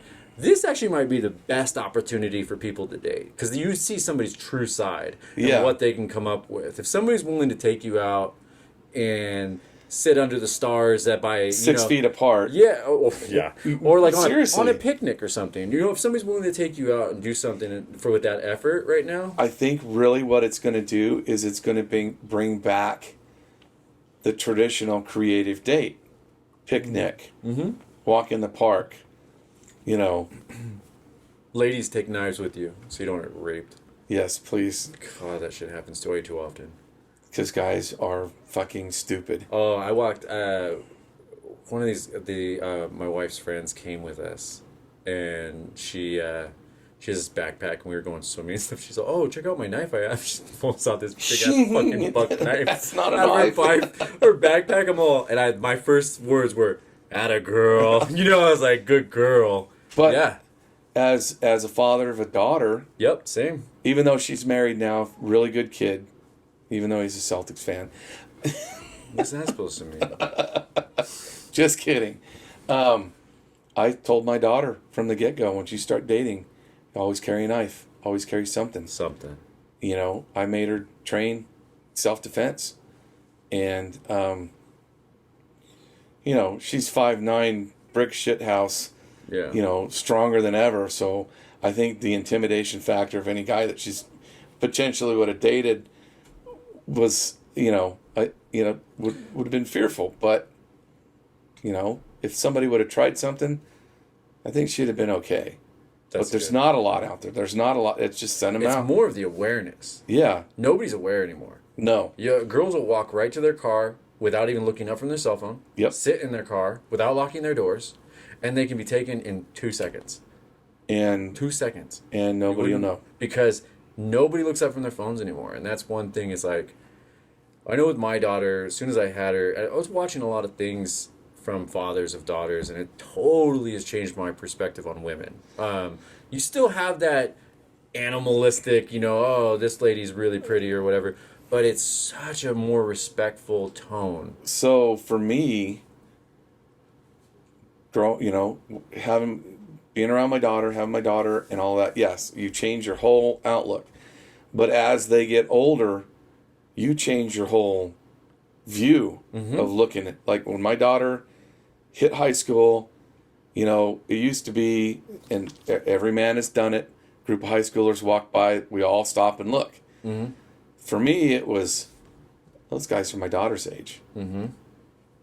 Ruins the whole, for me, it was like, not a keep. I'm already there. But it's like, it changes your whole attitude, because then it makes me think, because I'm single, and when I was dating, my daughter's going to see me dating somebody, and she's going to see how I treat this person. Yep. And that's going to instill an image of... It's going to do something. It will affect her. How women are supposed to be treated. Yep. So... one way or another, yeah. If you want your daughter to be married to a douchebag, be a douchebag.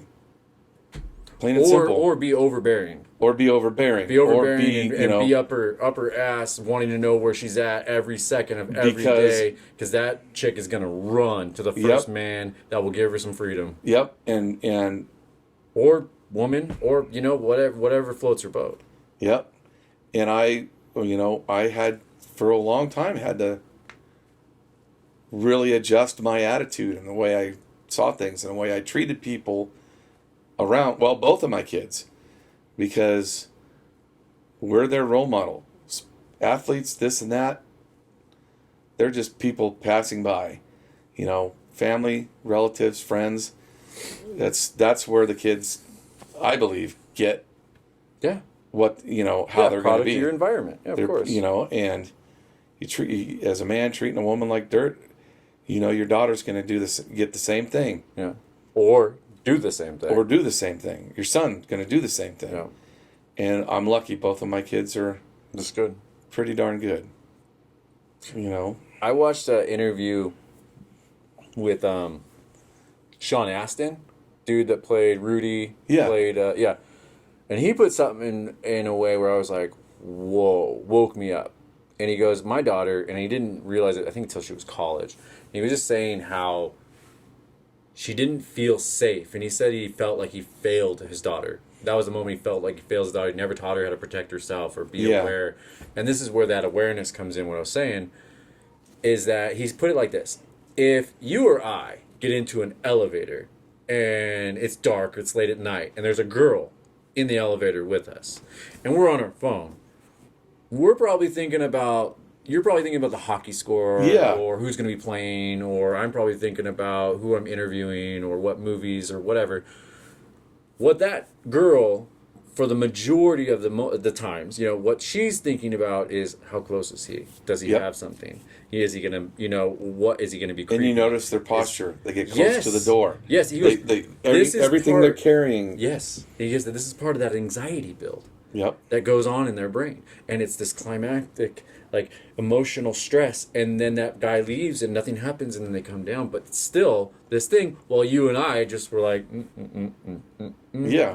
not playing Angry Birds or whatever. And that is the difference right there. That is a huge difference. That is just an elevator ride. And that's what I mean by being aware is they have to be aware because it's real life. I'm not saying it to be sexist. Women get snatched up. We're watching it with Maxwell and Epstein. Yeah. We're watching rape and trafficking. And the worst part, too, is a majority of the guys are all they're looking for is a piece of tail. That's it. So they're going to put it out there no matter the situation, no matter what. It could be the guy in the elevator with the girl could be a jerk and be like, hey, Yep. That's what the victims of Epstein and Maxwell say is they were toys. That was it. They were just toys. They were nothing else. They had girls as young as 14 with braces. Yep. It was disgusting. And that's why I said, I think in my first episode, I am not 100% convinced that Epstein wasn't killed by a correctional officer. Because they did it to thousands of working class individuals. Yep. That could have been a niece, a daughter, a whatever. Yep. And if you watch that documentary, so many people went running to the police and had it go nowhere. Get just dropped off in cold case. Yeah, and that's just... It's crazy. And then the flight logs came out. They're coming out. And all the names that have been on... week. Well, there's one that's been out that is just a small list, I think. There's a whole seal, unsealed. That's what Geraldo Rivera was talking about, that the crimes that she's being accused of were 25 years ago. All this list of stuff that people, flight logs, everybody that was entangled, previous accusations and depositions from other cases that have been buried, that they're all coming. They're all surfacing. Everything's coming out. They're less than a week. There's going to be some shit happening. And we're either going to hear a lot about Ghislaine Maxwell and all this stuff and how crooked she is, or we're about to see an actual UFO and everybody's going to go, ooh, pretty. They're going to, well, you know what? That's when they're going to come out with the stuff. What stuff? All the UFO stuff. They'll actually show you They'll show us the stuff. They'll and then show everybody's us what going to they be like, found, and we're going to be so taken aback and just... And we're going to miss caught off guard that we're totally just oblivious to this lady who helped rape hundreds to thousands of little girls. Or she's going to be the savior of... She's still going to be... she'll be like a whistleblower. You're still guilty, but you just saved so many, this and that, or whatever. You gave hundreds of families closure, or whatever. I don't know. It's all sick. The scary part about all the lists coming out is I really think we're going to see names of a lot of people that are in very influential positions, and we're going to be shocked, and it's going to change the way the structure of things for a long time. There's only one name that I'm waiting to hear, and if they are not deeply involved, this is the one thing I will actually be shocked about. Really? And it's Clinton. Yes. if Both of they are not, Both of them. yes, knee deep in this shit with them, I will be stunned. Because this has Bill written all over it. All over it. I got into it on Facebook with a dude, right? Somebody posted about the Epstein stuff releasing. And then another man's comment was, yeah, how about that picture with Trump next to Epstein? I'm all for getting Trump if he's part of the rape. If he's part of it? If he's part of it. Yeah, exactly. Whatever. But as of right now, and for the past 20 plus fucking years, nobody's said or accused or been buried or anything towards him. So how about we just focus on the people that actually did it, huh? How about we get those ones first? Yep, exactly. And stop trying to everybody throw this Trump name like it's a dart, like you all have this. And magic. you know what? That's what's going to happen is that'll be the next attack on Trump will be the Epstein thing. There's already happening. Yeah. But there's only a picture. He says some weird things. He did wish Ghislaine Maxwell well. He says he is not aware of the situation. I don't know how you can not be aware of the situation. Yeah, he's briefed on everything that's going on. I don't get that. I do have to agree that's kind of weird and shady. But again, if he's involved, let's get him. But until then, as of right now, we have tons of victims who, obviously, Prince Andrew is lying through his teeth. He is a fucking liar. We have all these people who are absolutely 100%. And see, and this is the thing that blows me away is there's a list out there of it's like names from that were released already or whatever.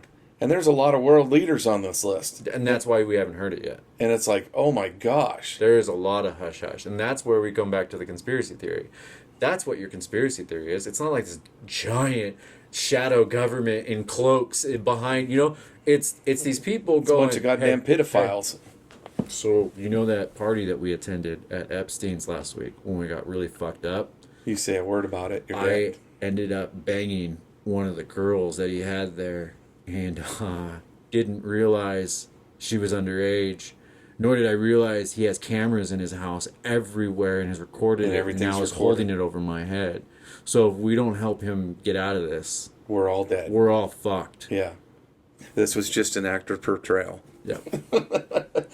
You don't think that's what... No. Anybody watch that documentary? Anybody do your own research? Well, you tell me that is not what's happening. Look at anything. I mean, I've been in instances where I've looked, not anything bad, but we did not do this, And we're in uproar because Don't tell mom and dad, And that's what I'm saying. We're in uproar because of an officer who did bad and is in jail awaiting murder trial. Yeah, they did what they were supposed. Law was served. But we're in uproar over that while these others are out, and not only out but running us currently. Yep, running the show. That makes a lot of sense, right? It makes a lot of sense that this is what we're upset about. Yeah. That's crazy. Thousands of girls. But that's the bait and switch technique. Where are you feminists? Where are you?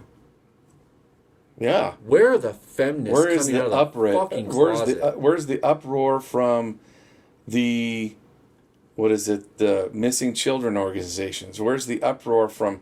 You would think that they would sink their teeth into this and not shut up until something was said. You know what's in, and this is sick, and it's not something I take pleasure in.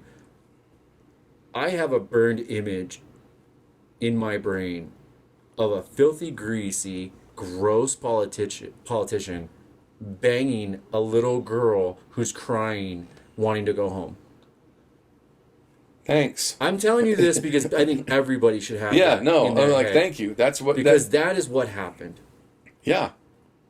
Yeah. And we are not as upset as let me say this again.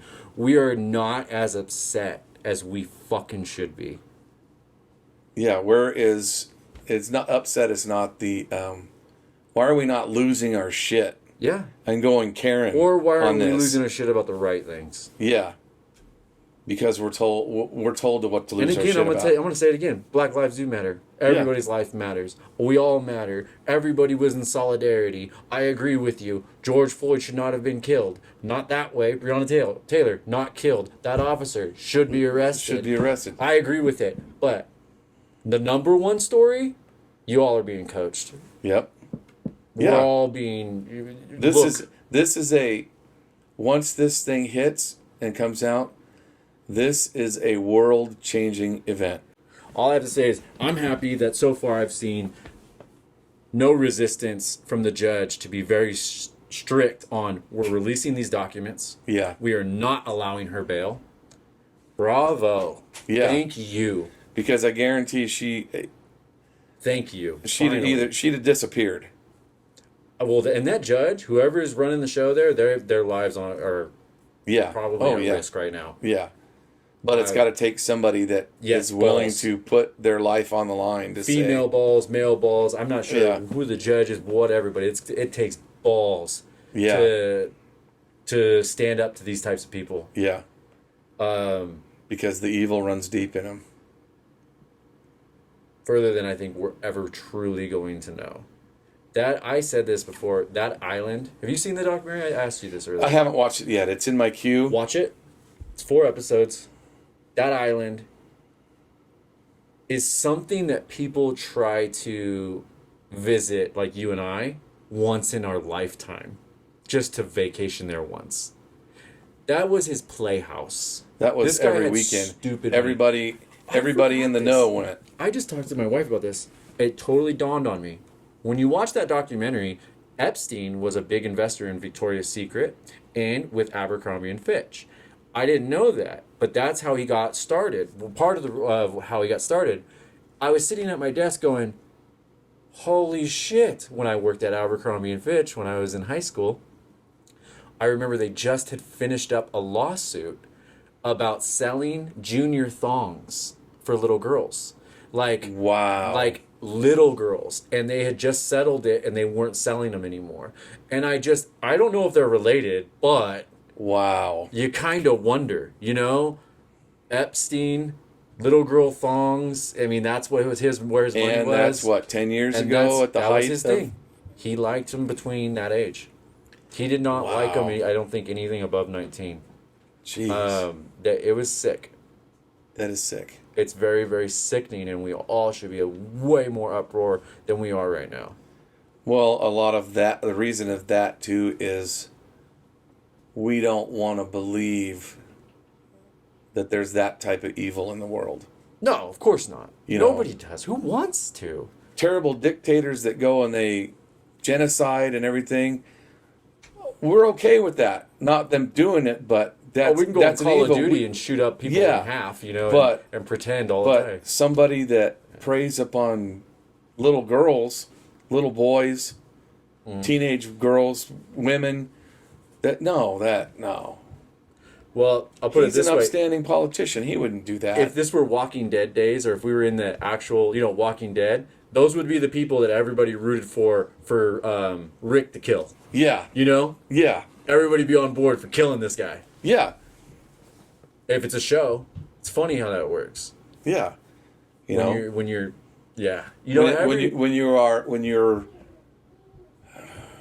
what do you call it? Objective? Objective, yeah. You're just observing something going on, but when it, that can go bad the other way, too. Because it's you actually need to be there. Yeah. To understand. You actually need to be an officer to understand.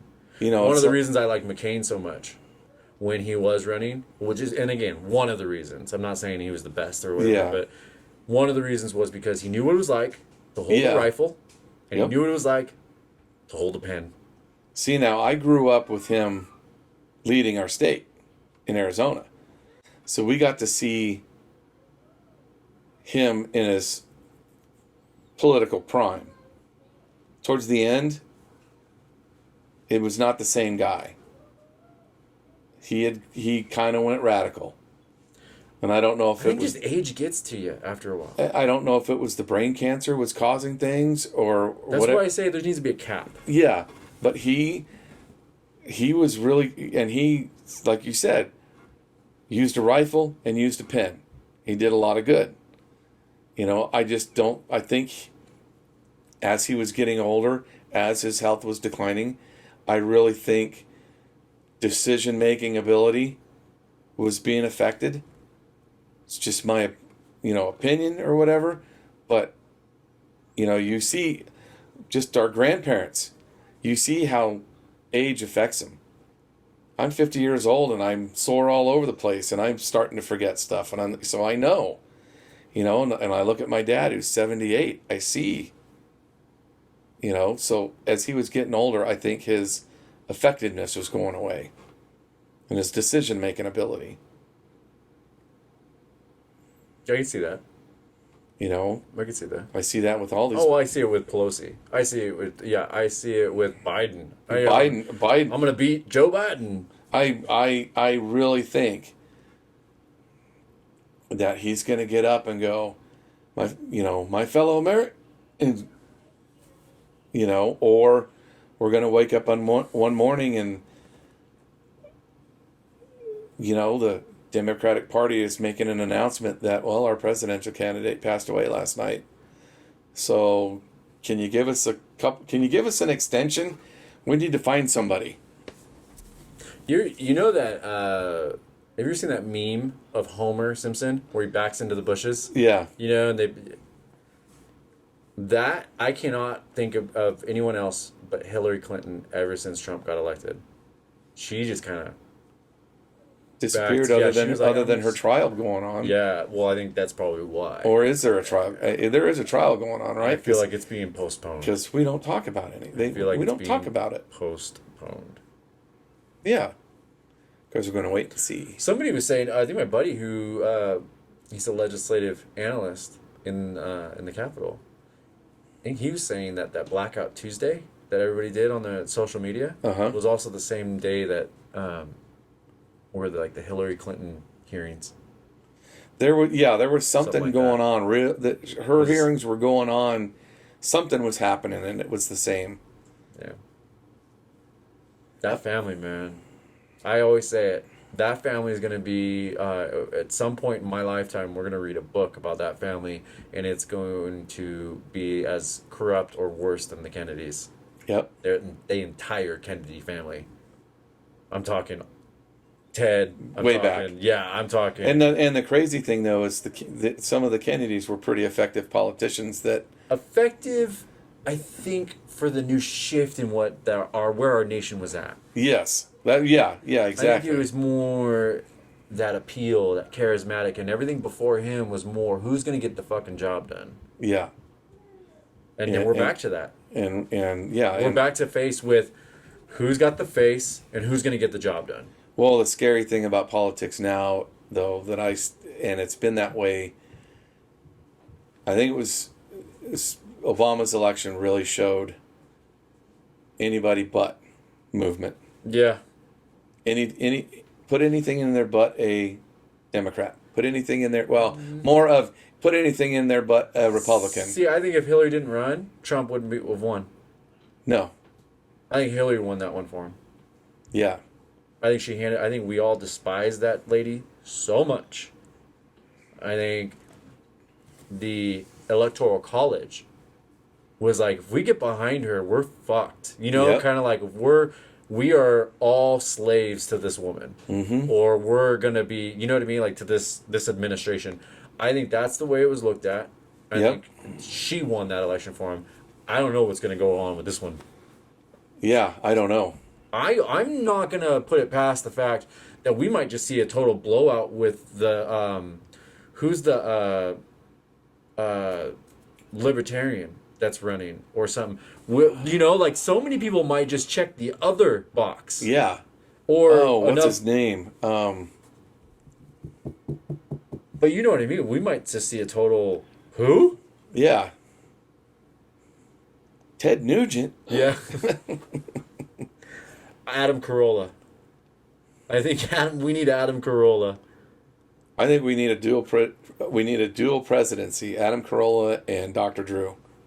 The vice president? Yes, or attorney general. That would be amazing. Or was it Attorney General? Surgeon General. Surgeon General. Yeah. Yeah, that would be.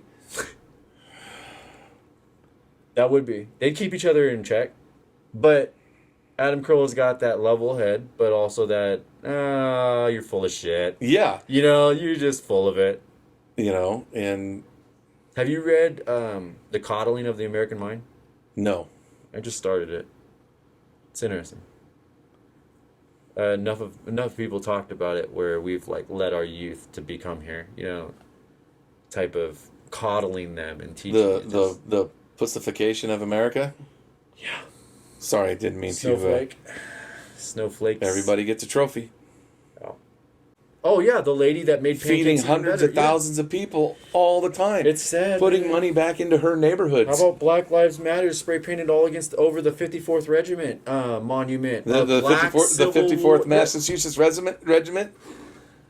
That made a lot of sense. I didn't even have to read the caption. As soon as I saw that statue, I knew exactly, and it was like, we are knee deep in politics right now. Yeah.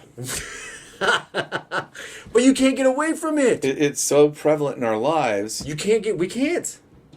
So let's go to football. The Washington football team is what they are now called. So there's politics. Up until like 2 days ago, and I was talking to one of my customers about this. Screw the NFL. I'm not going to watch them because these guys are kneeling.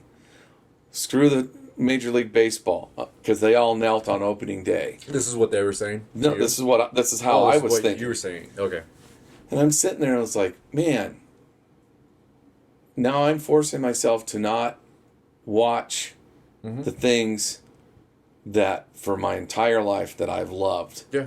And it's been a part of life. Been a part of my life. Been a part of my. I mean, how many times have we sat down and talked sports? Yeah. Well, you and I met because you used to come in the bar. We'd sit there and watch sports. We watch sports all day long. Sports or movies, yeah. And I was sitting there thinking, I'm like, you know what?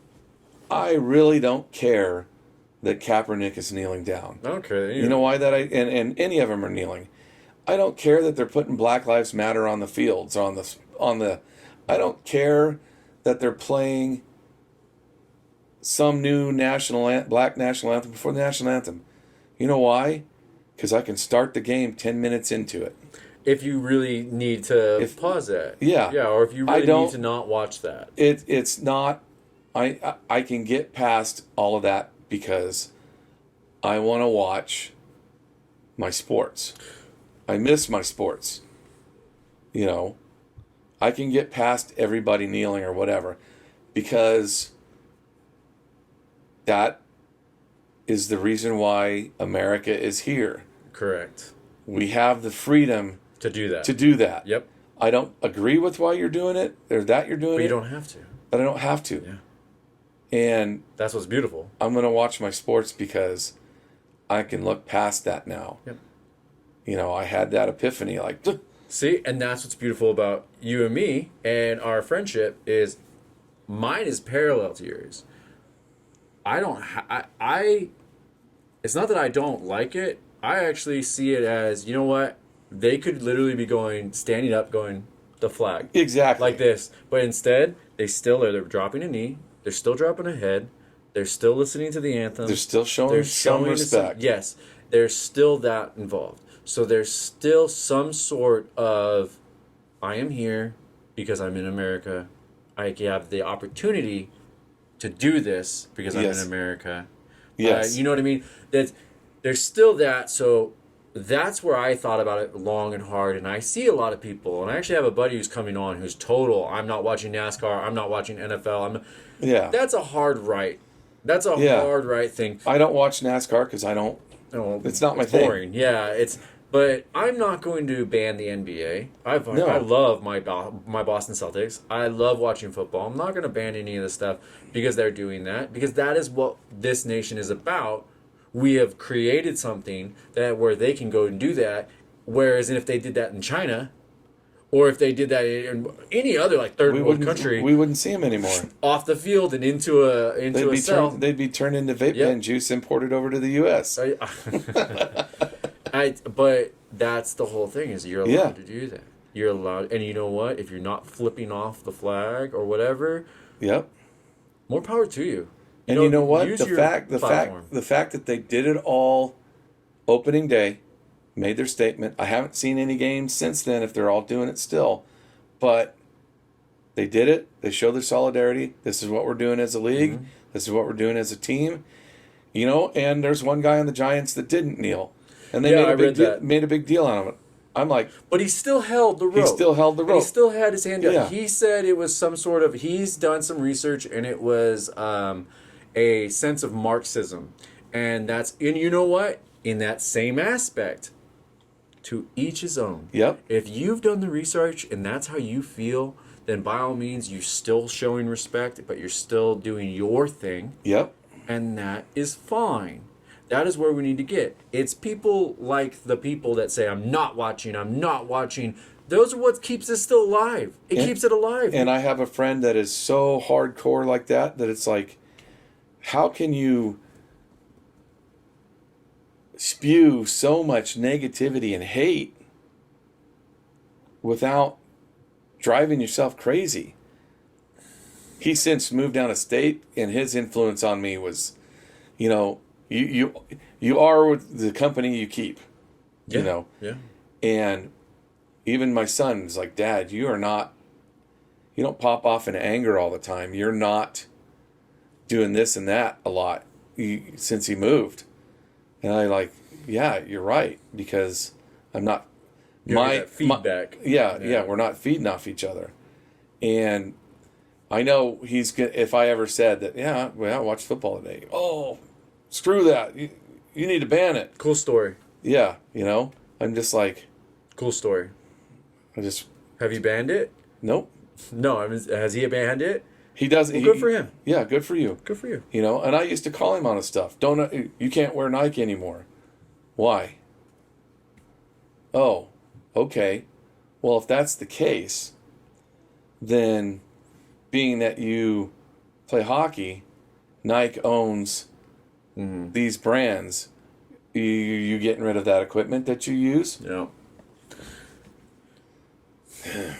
That's the same thing. Oh, we can go down that rabbit hole too. Especially with vegans and vegetarians and stuff. And they're all about, vegans especially, they're all about saving the animals, everything.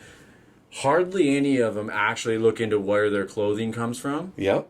Hardly any of them apply that to their makeup products. Yep. Or any of their hygiene products. They don't apply that to how many animals are killed or what's pulled out of them. Yep. They don't apply that to their lifestyle of being healthy, because those are typically the first people that pound the alcohol, which is just poison. Yep. And they're so you if you're about something, you got to be about it. Yeah. What I'm about is, I don't care what you are. I treat you like you treat me. Yep. If you're an asshole, I'm gonna treat you like an asshole, no Yep. matter what color you are.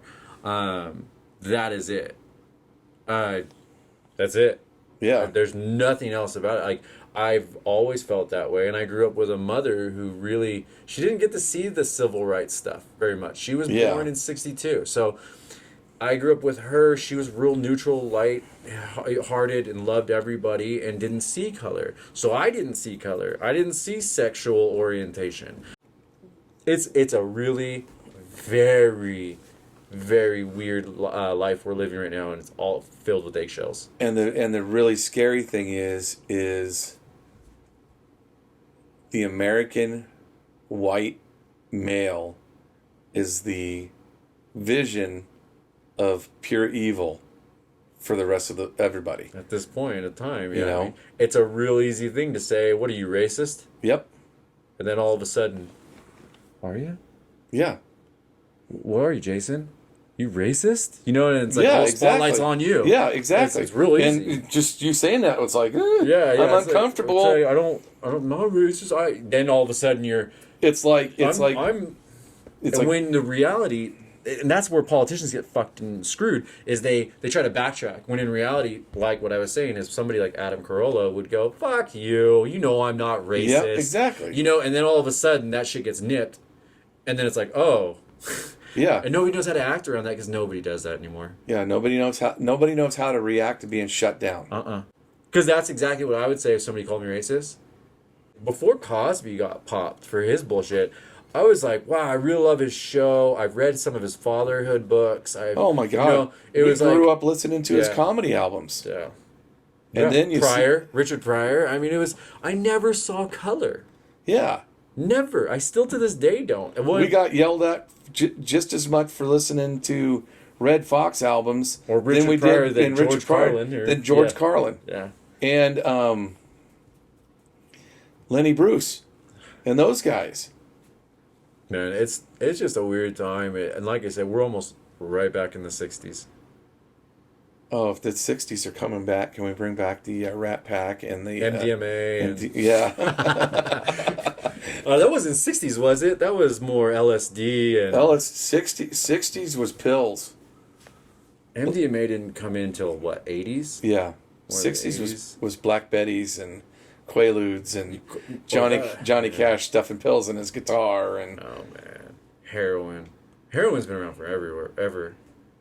That's... hell of a drug. That was... all of it. Ray Charles had a heroin issue. That's right. Him and Johnny. Oh no, Johnny and Waylon, I think. Yes. They it was kind of rampant. Anyways, yeah, I'm just ready for my sports to get full force and back in. For two reasons. I'm tired of not having sports on, and I'm buying all these high dollar boxes of cards, and if they're not producing, the cards aren't worth anything. Right. You know, that's the crazy thing about investing. I don't do the stock market. I buy sports cards, and it's just as volatile. I don't do any of that anymore. I own a few sports cards. I have some rookie ones, but that's about it. Well, I kind of quit because you have to buy a bunch to get the little. Yeah, that's typical. And now I discovered a couple of websites that you can buy in to them opening cards, and you watch the video, and then at the end they'll say, okay, slot number 10 gets these cards. So I don't do any of that stuff. I don't have time for that shit. That's the way I am. 6 days a week, and you have one day to relax. Till COVID shuts you down again. Yeah, really. I don't know where we go from here. I really don't. But I know keeping conversation is definitely, like, keeping it alive. Yes. Because too many people are being silent. You don't know where everybody stands, and then you don't know what you can say, we can't say. It's the fear. We're being... There's a movie I watched, and it's got a line that, like, kind of defined... For years and years, I was an incredibly shy person. Like, doing this would not have happened. I would have not. Yeah. Just because knowing that even if 10 people are listening, I would be incredible. I wouldn't. Yeah. Most of my stuff would be, you know. And, gosh, I don't know which movie it is, but it's the guy finally says to his girl interest in the movie that I missed out because I'm standing in the corner, hands in my pocket, shackled by my fear. And that's where everybody is. Mm-hmm. We are afraid to say anything, not because of what we're saying, but because of the label that's going to get put on us and the repercussions for saying what we're saying. Well, you can, if you're on the Black Lives Matter protest, you're fine. You're fine. Yeah. You're fine. You won't lose your job. But if you're Grant Napier and you say all lives matter, and you mean it in the perspective of cops mean too, lives matter, kids' lives matter, everybody's life matters, nobody ever thinks one's above the other. If you mean it that way, you're screwed. Yeah. Doesn't matter how you meant it. You didn't say the right thing. Yeah. You didn't say what everybody wants you to say. And unfortunately, you had your own opinion. Yeah, and unfortunately, that's a dangerous road. That's not going to go away because it needs to. There's going to be things happening and events happening that it's always going to be brought up again. It needs to go away. Yep. It needs to, because we don't work. We don't go. We don't grow. We don't go anywhere. Yeah, we don't evolve as an existence of persons, country, states, world. If only one side is saying you're entitled to your opinion, what's the point? Yeah. That's exactly what they're fighting. And the worst part is, and I've even been told this. If you're just as bad not saying anything than if you say the wrong thing. Well, why is that? Well, because you're not expressing, and your voice shows me that you're supporting the opposite of what's being said. No, it just means I refuse to comment right now. And in my shoes, owning a business, you have to censor yourself. Oh yeah, 100%. Because they don't see you as a person. Mm-mm. They see your business. And if your business... I saw a guy's post, and he said, had to cancel with one of my clients because of a Facebook post they had. Yep. And it goes... You know how many of my clients that I see on Facebook posting shit I do not agree with whatsoever, but I turn that off. I turn that off because there's a business aspect and a mutual respect there, and they're entitled to those opinions. That's what makes this country great. If I don't practice that, that's the problem. That is a dangerous road to start traveling where only one person is entitled to an opinion. We all are entitled to our own opinions. It's the same thing as like photographers being told by certain individuals to not go out to these Black Lives Matters protests if you're a white photographer. That is exactly what you're fighting for in reverse. Yeah, exactly. But as a white photographer, you need to go have your perspective of that shown through the lens. See, I don't agree with that. I don't agree. I think it just needs to be your perspective, period. Not as a white photographer. Well, yeah, but as a photographer. Yeah, you're right. That's it. You take that out. Take the color aspect out. The moment we say color or like race, ethnicity, whatever you want to call it, the moment we said it, you divide them. The moment. Yeah, that's true. And Black, white, Hispanic, Asian. The moment it's already, they're none of the other. Yep. You don't look at them as humans. You instantly think of their race, and that or their ethnicity, and that is the problem. I personally think that's the problem. I won't do it. If I'm trying to describe to you who you're going to be going to look for, and they're black or something, and because you need to identify them, then you gotta say it. Then you say it, or then it comes up. But asking them on job applications. I always thought, I want to go back to that. When I first filled out job applications when I was a youngin', I raised an eyebrow at that. I was like, why do you care? The things that have always bothered me on the job applications are sex and race. I don't care about the sex portion. I mean, I think... As long as you can do the job, I don't care. If you can lift the weight, if you can do all the, everything that it's entitled... Yep. But as far as race, what does that have to do with anything? It's true. What does it have to do with anything? And that's a simple format of it. If you can give me that answer, and what the answer probably is that they're entitled to certain beneficial programs that identify their race and segregate it and treat it different than others. Like college applications? We're being taught racism. And yet we want to demolish it. We can't do it in the simplest of forms. Like college applications? Yes. There's tons of programs. You find out. Well, you're ahead of the pack right now, especially in college. Yep. And college is a whole nother topic.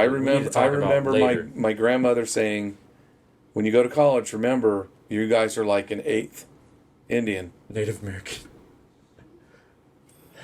Why? So that you got that extra leg up. Yeah. See, and that's where I'm like... So I checked it, and guess what? Where's the proof? Oh, show us your card. Are you a card-carrying Indian? So I dropped it, but back then, way back in the, when we used stone tablets to do our homework on. Right, yeah.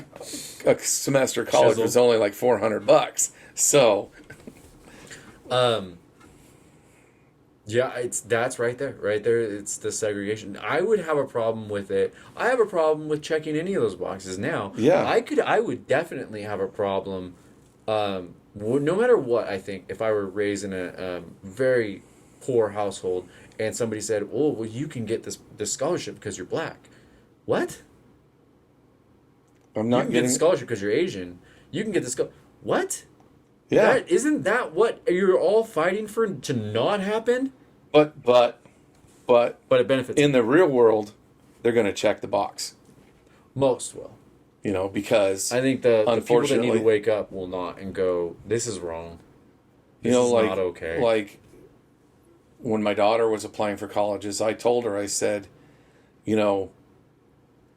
check specific things that your mother's involved in, that I'm in, that we've done, or this and that. Because like when her mom worked for the State Department of Justice, they give out scholarships. Check it out, because they don't give them, if somebody doesn't sign up, they don't give them. If one guy signs up, he gets them all. She didn't get any stuff, but that's the only way that I would go after a scholarship. I don't get any of it. I wouldn't check it. If you were to hire a mechanic, put up a help wanted ad for a mechanic, do you give a shit if the mechanic's, black or white? Are you looking for a black mechanic or a white mechanic? Get the job Yeah, done. are you looking for the guy that can pull a fucking engine in a day? We need a guy to turn especially if it's like a fleet mechanic. I don't care. Get the job done, because he's got to be back on the road. And be a good person. That's it. That's the way everybody should be treating everybody right now. Is I don't care what you are, just be a good person. And a lot too, like, be able to take it if you dish it. Oh yeah, absolutely. I work in a shop. Humiliating. And the shop world, nothing's sacred. No. No, get the job done. We get the job done, and we shoot the shit all day long. But we've never, ever crossed a line. We might have said something, and somebody goes, whoa, whoa, whoa, whoa, whoa. Right. And then, okay, we know we can't talk about that. And we don't, because there's the mutual respect.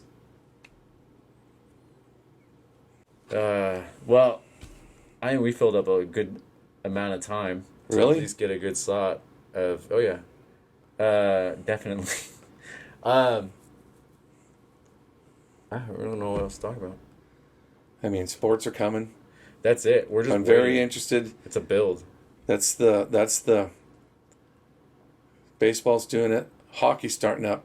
Hockey is going to be the determinator, I think, for basketball and football. More basketball, because it's a similar size of area they're working in. I don't think it's coming back. But I think it'll come back for a short period, and all of a sudden everything will get shut down again. That's kind of what I'm looking more towards.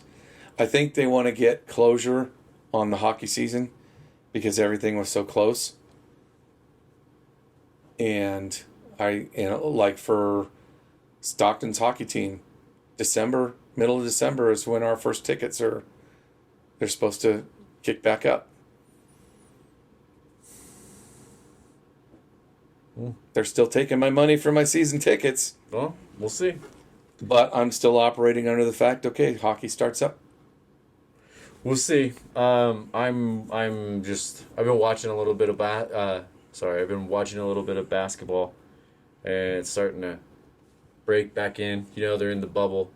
Yeah. I just want that season to end. Just if these guys could stop sneaking the girls and the food in the bubble. Yeah. And that's the only thing I've read on the basketball was they're all isolated in the bubble, but they got guys sneaking girls in. Oh man, they're gonna ruin it for everybody. That's the way it's gonna be. That's because guys are stupid. Go Boston! I want that. I want that. I don't even know basketball wise who to. It's almost like the this season year. that's gonna have the asterisk on it. Yeah. 2020 asterisk. It's gonna be. It's a shortened season. Guys aren't going to be able to develop a pace. Well, the whole playoff system is totally new, and because they're trying to fast track it so that they can go right into the next season. That's right. So they're trying to do the playoffs too. Yeah. So they're doing the playoffs like the hockey. They were on pause. Yeah. Boston was on a hot streak going. Yeah. And then all of a how sudden, are they going to pick it up? Momentum went down. I know. And then Kobe passes away, and then so I have a feeling I want it to be maybe more than a feeling that it's going to be Boston, LA.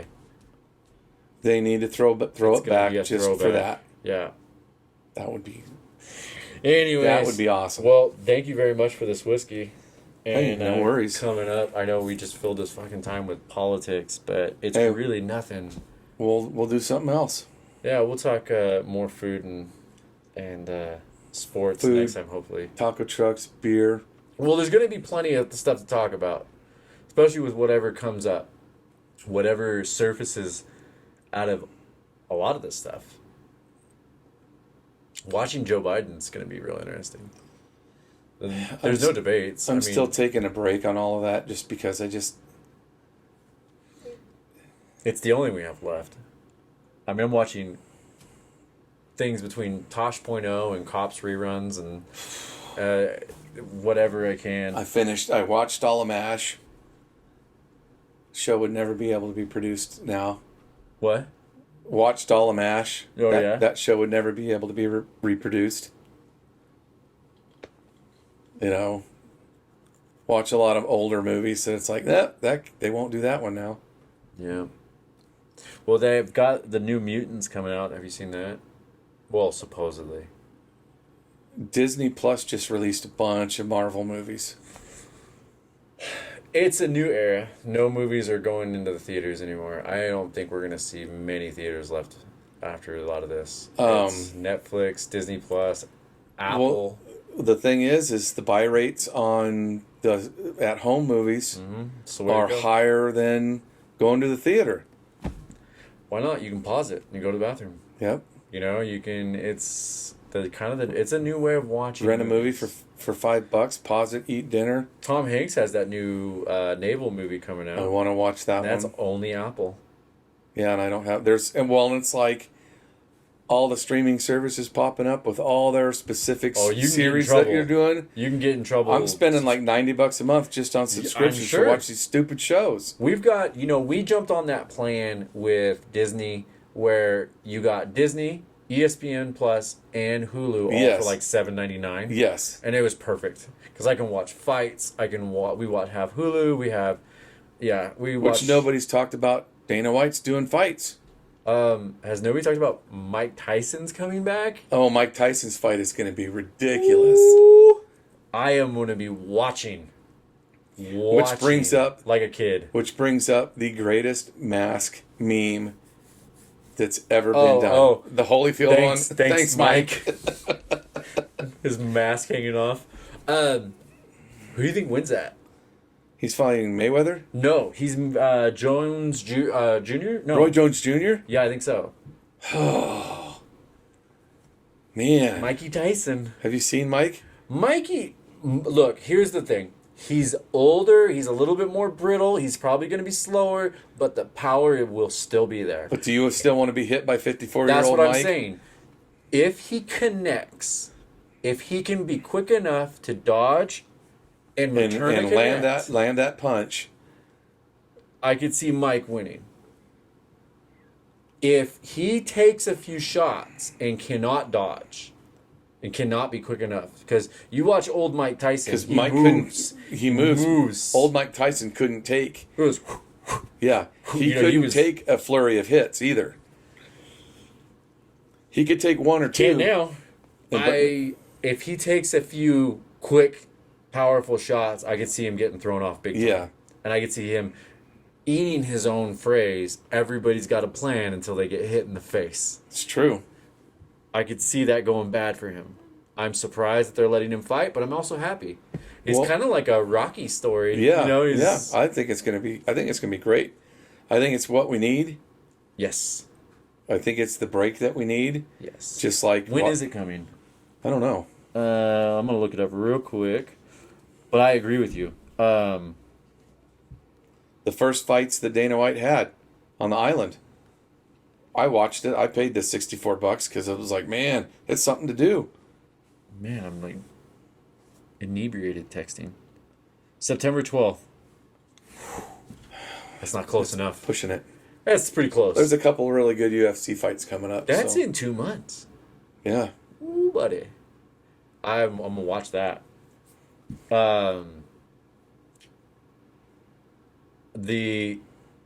I think the McGregor, is it Mayweather? They're doing another one, and I think that one's going to be in the octagon. Anyway, I think was it Mayweather who he fought? I think that opened it up for stuff like this. Yeah. That was huge. Well, what Huge. this is doing too. It was an okay fight, but it was still entertainment wise. It was awesome. Massive.